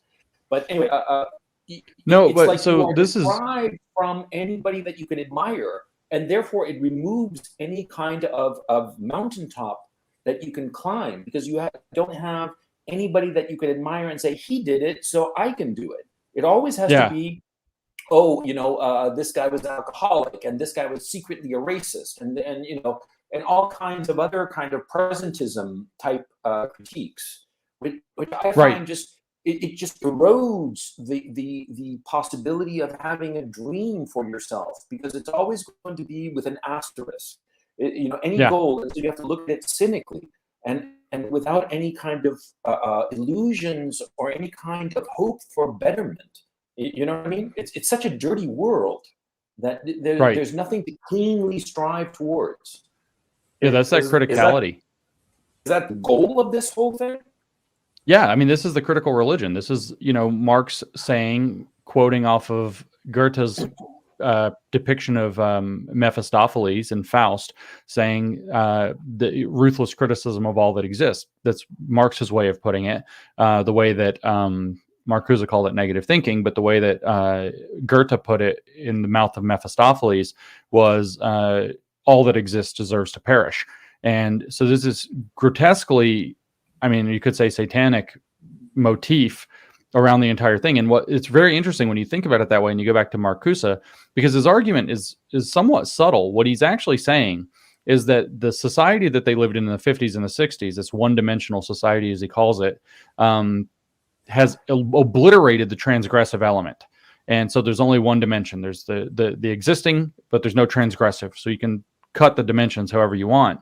And what you had in the past, in the pre-technological world, he says, is that basically high culture, high religion, high art, all was transgressive. When you went to listen to Bach or Beethoven and you went in a concert hall, because that was the only place you could hear it, it blew your mind.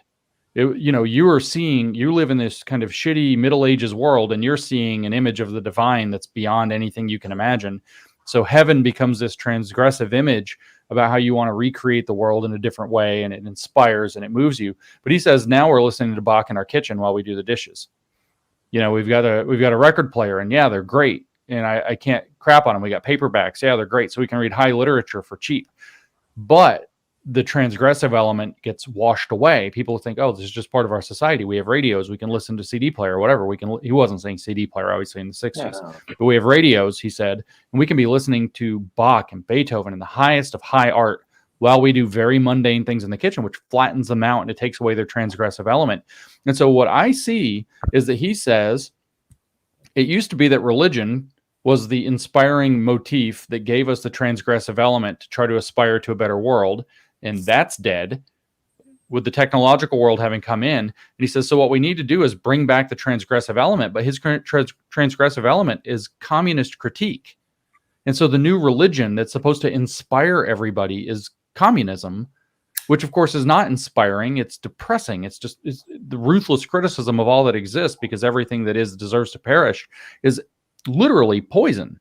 And so what's happened is, where there used to be this aspirational transcendent dimension to life that was found in religion and reaching higher, he says that's gone, that's dead. The criticism of religion is complete. Now we have, on the other hand, the option to envision a different world through critique and criticism. And you have a wholesale, you have all of the great religions of the West basically being like exported, and then while leaving a perfectly God-shaped hole or whatever, and then Marxist critique rising up to fill that hole. And that's the world we live in today, where that asterisk is that second dimension, that criticality, or a criticality tax, where if you want to praise anything, you have to say all of how it's problematic first. And I think that that's mainstream to the point where even the average person that's not a regime robot, a left bot, has taken up with this mentality. So the idea of having an unvarnished hero that you look up to, you can't have that. Or, this kind of wonderful vision for your life. Well, I'd really like to be a doctor, but of course, when you're a doctor, you blah, blah, blah. You got to do your whole asterisk there too. That ruthless criticism of all that exists has replaced a religious impulse as the way that we transcend or transgress the limits of our life. And I think that the left has been insanely effective at slow drip poisoning the West with this for 50, 60 years. And this is where we're at the end point of a culture that has nothing to look up to, without saying why it really shouldn't look up to it, but that it works for me. Yeah, because I mean, look, like Murray, I look at a kid like Murray, and I'm sorry for talking about you in the third person, but you know, you seem like a great guy. You know, you seem level-headed. You know, your whole future ahead of you. And what future do you see for yourself? By the way, what are you doing? I mean, tell us, so that, because you told me privately, but I'd like you to tell people so that they know where you're coming from. What are your goals and ambitions? Yeah, so for me, I'm studying international business at the moment, studying Spanish and business. I'd like to run my own companies in the future. That's an ambition of mine. And in my spare time, I fill it with sport. I'm a boxer, and I'm trying to transition into MMA now, doing jiu-jitsu and stuff like that. So for me as a young guy, I just want to make the most of, you know, the years to come. I'm highly ambitious, and so that's sort of the trajectory. I know sort of the things in my life that are important to me specifically, and I sort of pursue those things every day, and hopefully the rest will all sort of fall into place. That's sort of my outlook on life currently. And what do you think of girls of your generation? In what sense, Gonzalo? Well, In what you know, sense? I mean, like, I mean, it seems that women in particular are we are told that women tend to be more compliant, and it seems to be the case. And so we see this ideological cancer. And I'm wondering, what is it like for you as a young guy, insofar as young women are concerned? And do you see yourself with any kind of future with the current crop of women, of their mentality, of their outlook on life? Because so much of it seems to be dependent on superficialities, and none of them are talking about having any kind of a family. If anything, they're talking about having a career, and they talk about their career as if it's their baby. And so I'm wondering, you as a young man, what are your prospects in that direction?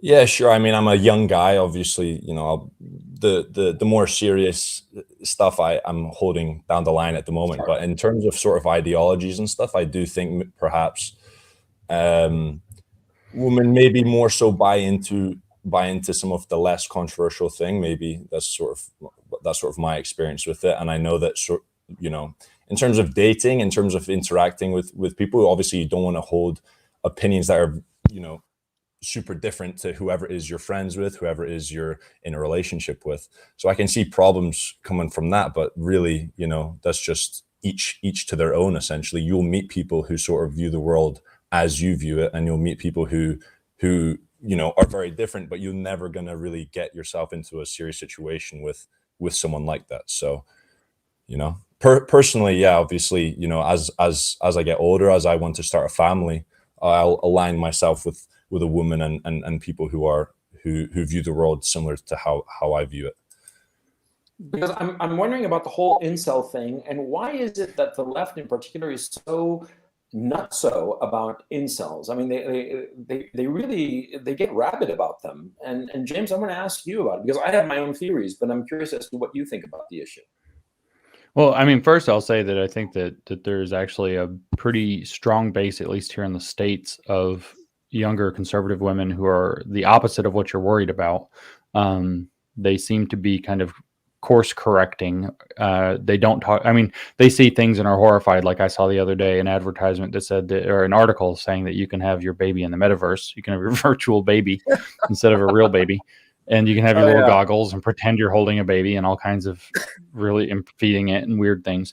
And they don't want that future. A lot of them actually, I wouldn't say that they're going full traditionalist or whatever, but they want to have the kind of, family and work balance to where their ambition to be careerists is kind of diminished. And the left is holding out more and more and more bizarre and kind of pitiful expressions. And so I see it fairly well split. So I do have hope for solid guys like Murray to be able to find women that are still thinking, in a normal and healthy way.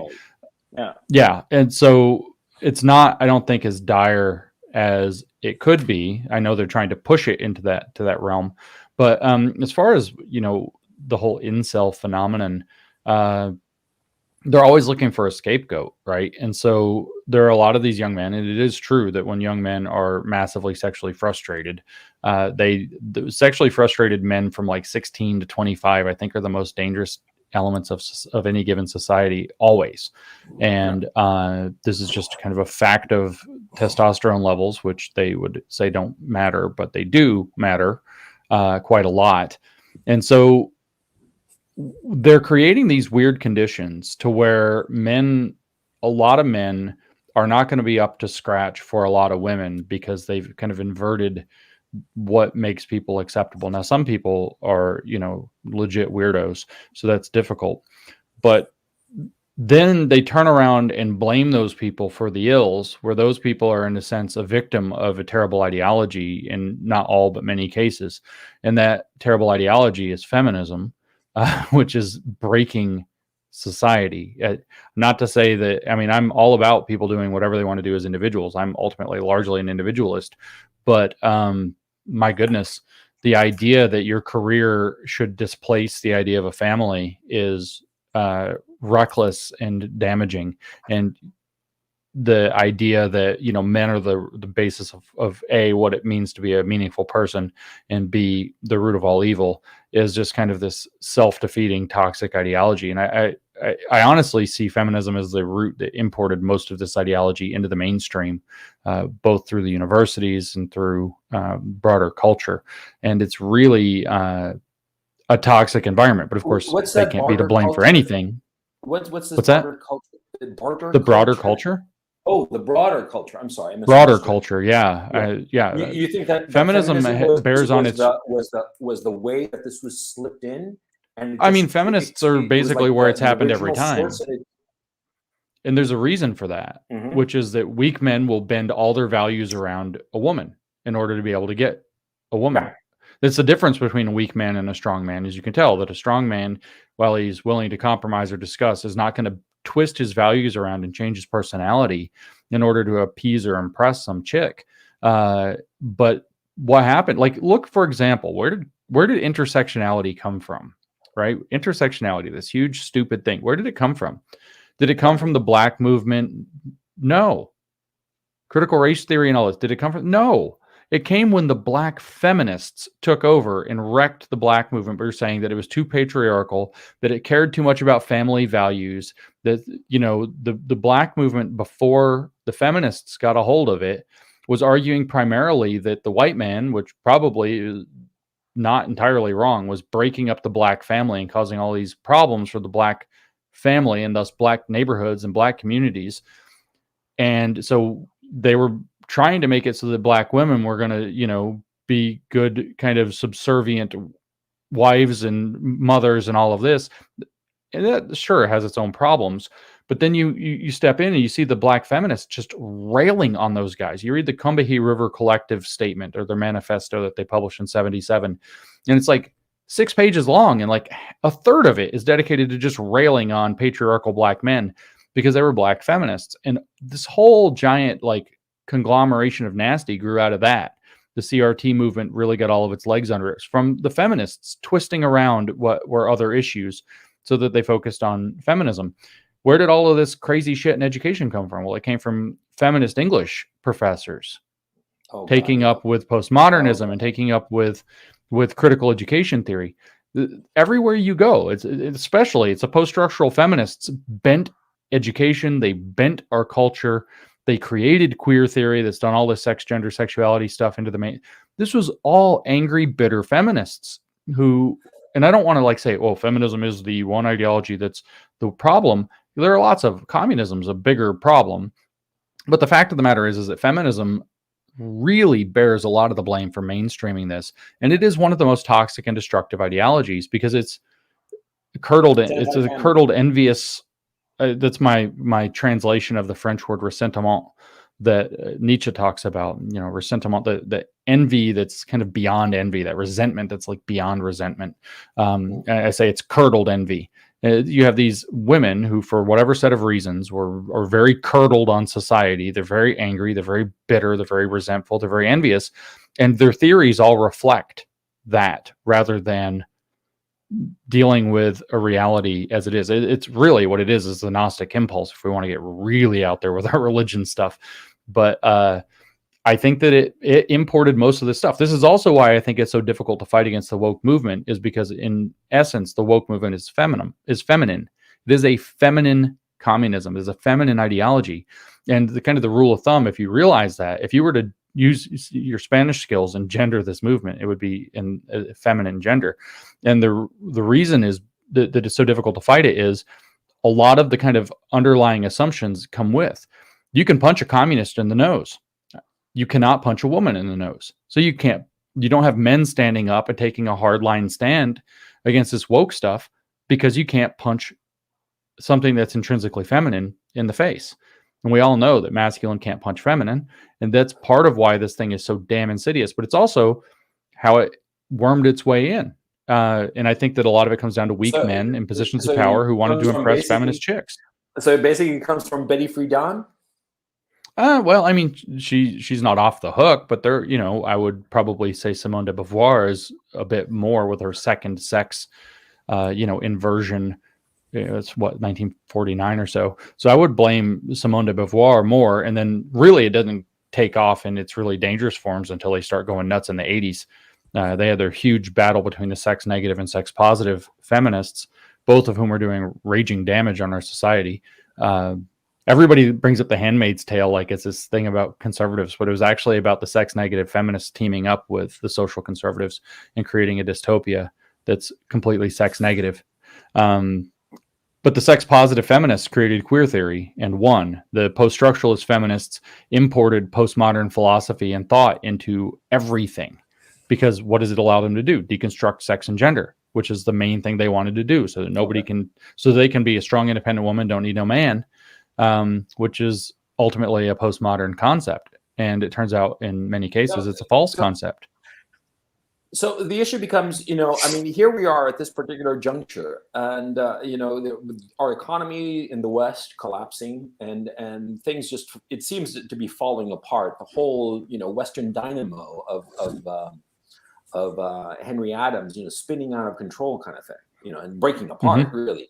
So where do you guys see this headed, if you will? I mean, I know, Murray, you probably haven't given it a lot of thought, but I know that James has. So I'd like your opinion about it before I turn to you, Murray, because I want to know where you think this ends. Is there going to be some sort of course correction, or will there be just more chaos until it just spirals out of control? What do you think? I have a pretty dismal view. I want to add something to the feminist comments, so that in case feminists watch this and throw a fit and say that here I am a man blaming women.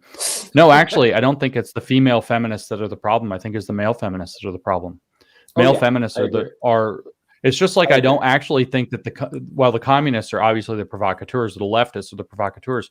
The reason we're in this mess isn't because of leftists. It's because of weak conservatives who wouldn't stand up against them. I know. And so it's the male feminists who actually sold us down the river. Yeah, and the conservatives didn't have the balls to stand up. That's exactly the same thing. Issues, and they allow. And so I'm not blaming women. I'm blaming men who wouldn't tell a crazy woman no, and for whatever character failing, motivated that. As for where this is going, I already said they're going to pivot. One thing that I've learned about leftist thought, which is dialectical thought. I, in fact, refer to this entire movement, whether we're talking about Marx, we're talking about Marcuse, we're talking about the woke, we're talking about Hegel before Marx, even Rousseau before Hegel. Father of modern era leftism is Jean-Jacques Rousseau. And what you see is a trail of revolutions that all look kind of the same, all following from Rousseau. The French Revolution, the Bolshevik Revolution, the Pol Pot's Cambodian Revolution, the Great Leap Forward. All of these things look the same, and there's a reason, because they're based on the same logic, and that logic is dialectical leftism. And the dialectical left always cannibalizes its previous generation and makes a pivot. The word for it is sublate. They sublate to a higher order of thinking. They go to the next turn of the dialectic. Sublating means to raise up and see contradictory elements as parts of a single whole. and then to throw away the particulars so that you keep the essence. And so right now, what they're going to do is woke. I already think woke is not, well, it is technically dead, but it's undead. It is a zombie ideology. The vast majority of the people, there are a bunch of young people who are caught up in it because they've been brainwashed in it and they don't know what to do and they think that way. But the vast majority of people roll their eyes, they hate it, they're exhausted by it, they think it's stupid, they kowtow to it when they have to, and otherwise they try to find ways to sneak around it. Klaus Schwab calls that woke washing in his book, The Great Narrative, and says it's a big problem. And so it's a dead ideology that has massive institutional power, so it's being forced on us. But what the left does when it has power, it doesn't spiral out of control, it pivots. And what it will actually do, in the words of Hegel, one of the great dialectical leftists, is history uses people and then discards them. Just like the feminist movement has been discarded by the queer movement and the trans movement. Sorry, women, you're out. You created a dragon and it burned your little wooden house down. The same thing's going to happen here. They're going to pivot to sustainability and to materialist issues. They're going to pivot toward global citizenship consciousness. It's a sustainable and inclusive future. Inclusion is the bone they're going to throw them, and it's a tool as long as it's useful. The thing with this leftist stuff, though, this dialectical leftist stuff, is as long as it's useful, it's happening, and the second it becomes not useful, they will throw those people straight under the bus. It will use those people and then discard them. And that's exactly what's going to happen. So as the woke becomes an increasing liability to them, which it will, because people are growing angry, they're growing informed, and informed and angry equals defeating leftism every single time. What they're going to do is they're going to pivot to something new. It's going to be sustainable this, sustainable that. The winters are going to be bad. Look how sustainable we need to be. It's going to be all sustainability all the time. Look how crazy the world's getting. Look how unstable, non-sustainable this situation is. The tension, the dynamic, it's so toxic. It's not sustainable. Everything's going to pivot to sustainability, and they're going to push so hard till 2030 on sustainability that it's going to make all of our heads spin. So they're going to pivot their way out of it, and they're going to continue to throw bones to the biggest activists, grift really to the biggest activists, to kind of buy them off and keep them quiet. But I mean, what did the Bolsheviks do when they got power? What did they do with all of the leftist activists? They shot them. What did Yuri Bezdomov say they were going to, in 1984, in his very famous interview that he did? What did he say? He said, "Don't waste your time with the left, those political prostitutes. Just convince enough of the right. And what are we going to do with the destabilizing activists once we get power? We're going to shoot them." They're not going to shoot these people. They're just going to drop them. They're using them to get particular political agendas pushed through. And when they get their agenda pushed through, they're going to drop them. I'm virtually convinced that, other than the political stuff we already talked about, say with the transition movement, that one of the primary purposes of that is to create expensive pharmaceutical and medical patients for life who will agitate for socialist medicine to pay for it, just like they did with sending everybody to expensive college. And now we're going to have student loan paid off. And once they get their policy agenda, they don't care about those people anymore. And they will. But you know, there comes a moment when there isn't enough to pay for all this stuff. I mean, we are already there. We have been there for actually. Well, that's the thing, is that's why they're trying to do a great reset of the global economy. And so the debt financing that we've been running on, they know that the clock is up on that, and that they are into this death spiral of fiat currency based on shared debt. And the objective is to shift the basis of the currency through the shift into the digital currency world into data. Your data is valuable. They can plan markets. They can plan your buying habits. They can forecast markets. They can whip up narratives that drive. Think about this. Imagine if you had the power to run a market. James, everything you're talking about. See, it presupposes that there's going to be a continued stability, but it doesn't seem so to me. It seems that we are falling apart into some sort of anarchy type situation. I think that it's not going to go as well as they think. I'm just talking about their plans. And so their plan is to use your data as the basis for the currency. You're being hooked up to a wearable app, and all of this other shit is going to be the basis for mining crypto, the state crypto. But hear me out here. See, all of that, what you're saying, those are their plans. But we are getting to the point of anarchy. I mean, I agree. I think that we're about to have a really rough couple of years, and we're going to see what happens. If you want to know what I think is actually going to happen, we're going to see what happens. I know what their plan is going to be. I don't care about their agenda will be to push sustainability. But what they're going to do, though, is what they're going to do is, as this rising revolt or anarchy or dissolution or tumbling apart, whatever we want to phrase it as this comes into being, they're going to bang that sustainable drum. This is unsustainable. This is unsustainable. Our countries are becoming politically unsustainable. The tension's unsustainable. Unity, unity, unity. They're going to bang it so hard. And I don't know what's going to happen, because I don't think people are going to take it. I think that we're going to hit the largest inflection point in human history, as a matter of fact. I actually agree with that. But I don't know what's going to happen on the other side of it. Because Murray, you're living this, okay? Because in a very real sense, both James and myself, we're sort of like observing this from afar, and in many real ways, it doesn't quite affect us on a quotidian level, because we sort of like are up on the game, and so we sort of like, see it and kind of like laugh and cry at the same time. But you're living please take this the right way. You're living a normal life and trying to ascend in the culture as it exists today. And how do you see this playing out for you and for people of your age and generation?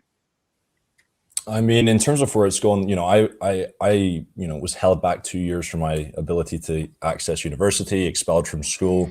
I'm sure this will stay with me, but that's fine for me. In terms of how it broadly affects my generation moving forward, I think, the issue is that there's so many topics now that have these silent majorities, people who agree all on one thing, yet they're forced to be silent and have to bite their lip constantly as these crazy ideologies are being pushed, and as these things are, and as other topics are being silenced and pushed down. And I just think from my point of view, what I wish more people, especially my generation and just across the board, really would do is just be willing to be a little bit controversial, be willing to take some heat on your back and deal with the consequences of speaking up in about these issues. Because you guys, I'm sure all know this, most of the people will agree on these things, yet everyone's staying silent because they don't want to be expelled from school. They don't want to be kicked out of class. As you said, James, earlier, they don't want to just deal with these slight, issues. Students don't want to deal with any of that stuff. And I think if more people were willing to take some of the fire, I think the world would be a better place. And I think that these things wouldn't be, accelerating as rapidly as they are. Right now, it doesn't look too good. I think every year it's getting slightly worse. But fundamentally, I think these things will correct themselves, as they always do. It's a question of how long will that take and at what cost, Well, I'm going to wind down the stream, because it's been incredibly interesting. But we're coming up on 2 hours, and so I don't want to try the patience of chat. But my own sense, and you guys can jump in and disagree, and I'm happy to hear the disagreements. My thinking is that we're going to come to some sort of inflection point where the economic situation has deteriorated so much, and the lack of political response to legitimate grievances of the people will reach such a tenor that people will start to revolt. There will be some sort of organized repression by the regime. But when I talk about the regime, I mean the Western regimes, because they're really cosmopolitan. They are no longer situated in the United States or Canada or Western Europe. No, it's just one leadership class, and they're all more or less in lockstep, and they ignore the people. And I think that there will come a moment when the people just start to revolt, when they don't have food, when they don't have electricity, when their mismanagement and stupidity and their ambitions for the global agenda 2030 or whatever the hell just blows up in everybody's face. And I think that at that moment, we will have some sort of civil war.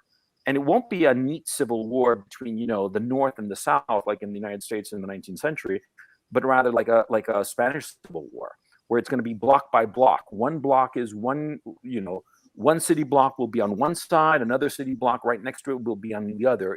It'll be fratricidal, and I think that it's going to be a catastrophe. And I think that all the brilliance of Western civilization will go down the tubes. And I do think that I actually think that there will be persecutions of different ethnic groups that will be catastrophic, that will be horrifying.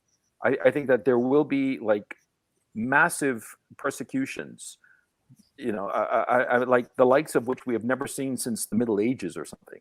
I mean, I really have the darkest view as to the future history. The next 10 years, I think, will be the most horrifying since, I don't know, the Black Death, quite frankly. I mean, I can't think of any other period where there will be such massive deaths and massive destruction, and it'll be like some sort of weird suicide of the West. And I don't think that the West will recover from it, and it will go back to being what the West has historically been, which has been a backwater. Because I mean, the center of the world really has always been Asia. It's only by a series of historical accidents that the West came to supremacy, starting in the 16th century. But human civilization will course correct and go back to having Asia as the center, and the European peninsula and the Americas will be once again what they always were, which was a political backwater, after suffering a catastrophic kind of suicidal civil war. I mean, that's why I honestly think, and I hope I'm wrong, and James, Murray, have you got any thoughts or criticisms of my very bleak vision as to the future? I have concerns in that direction, but I'm not as bleak as you are.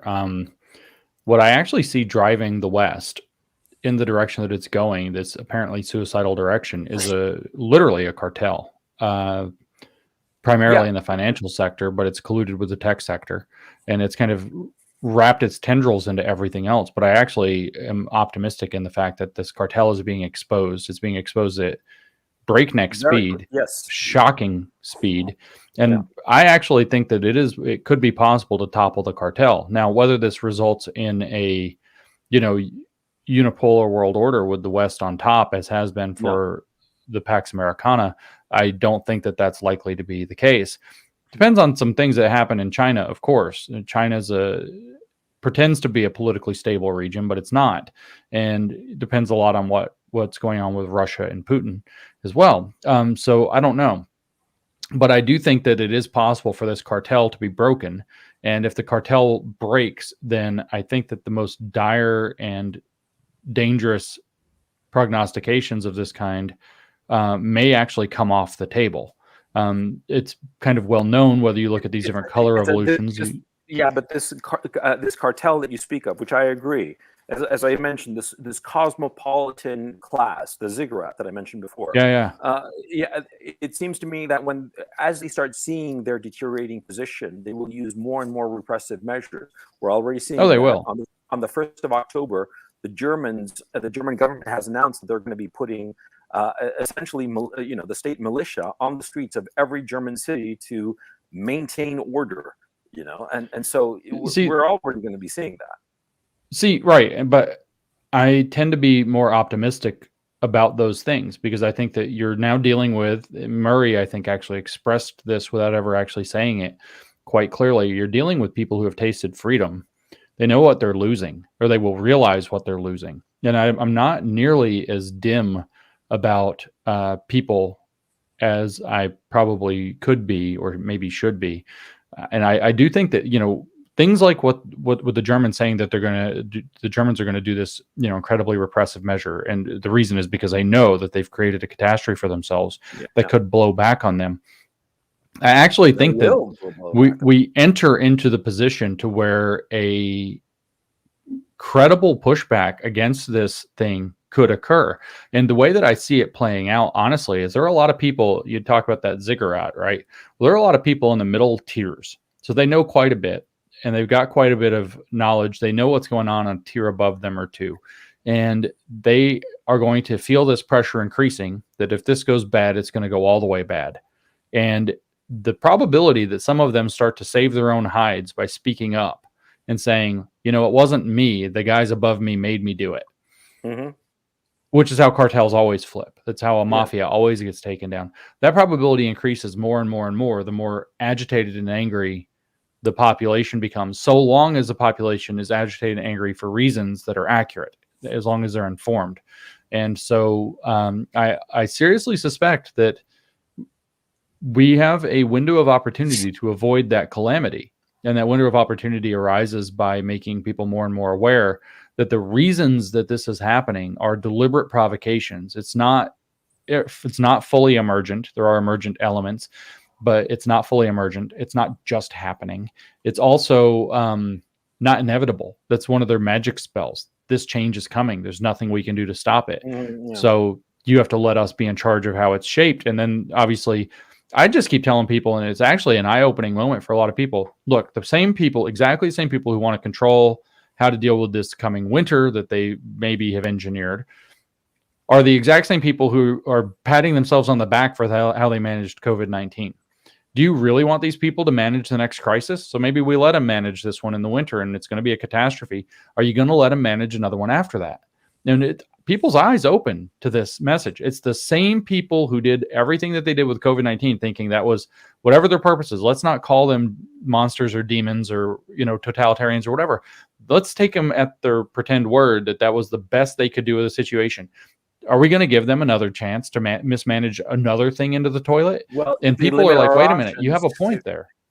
But if they limit their options through a sham democracy, where you have a limited number of viable candidates and they're all still on the same team, I don't certainly the moment is coming where a rupture of that logic is going to occur.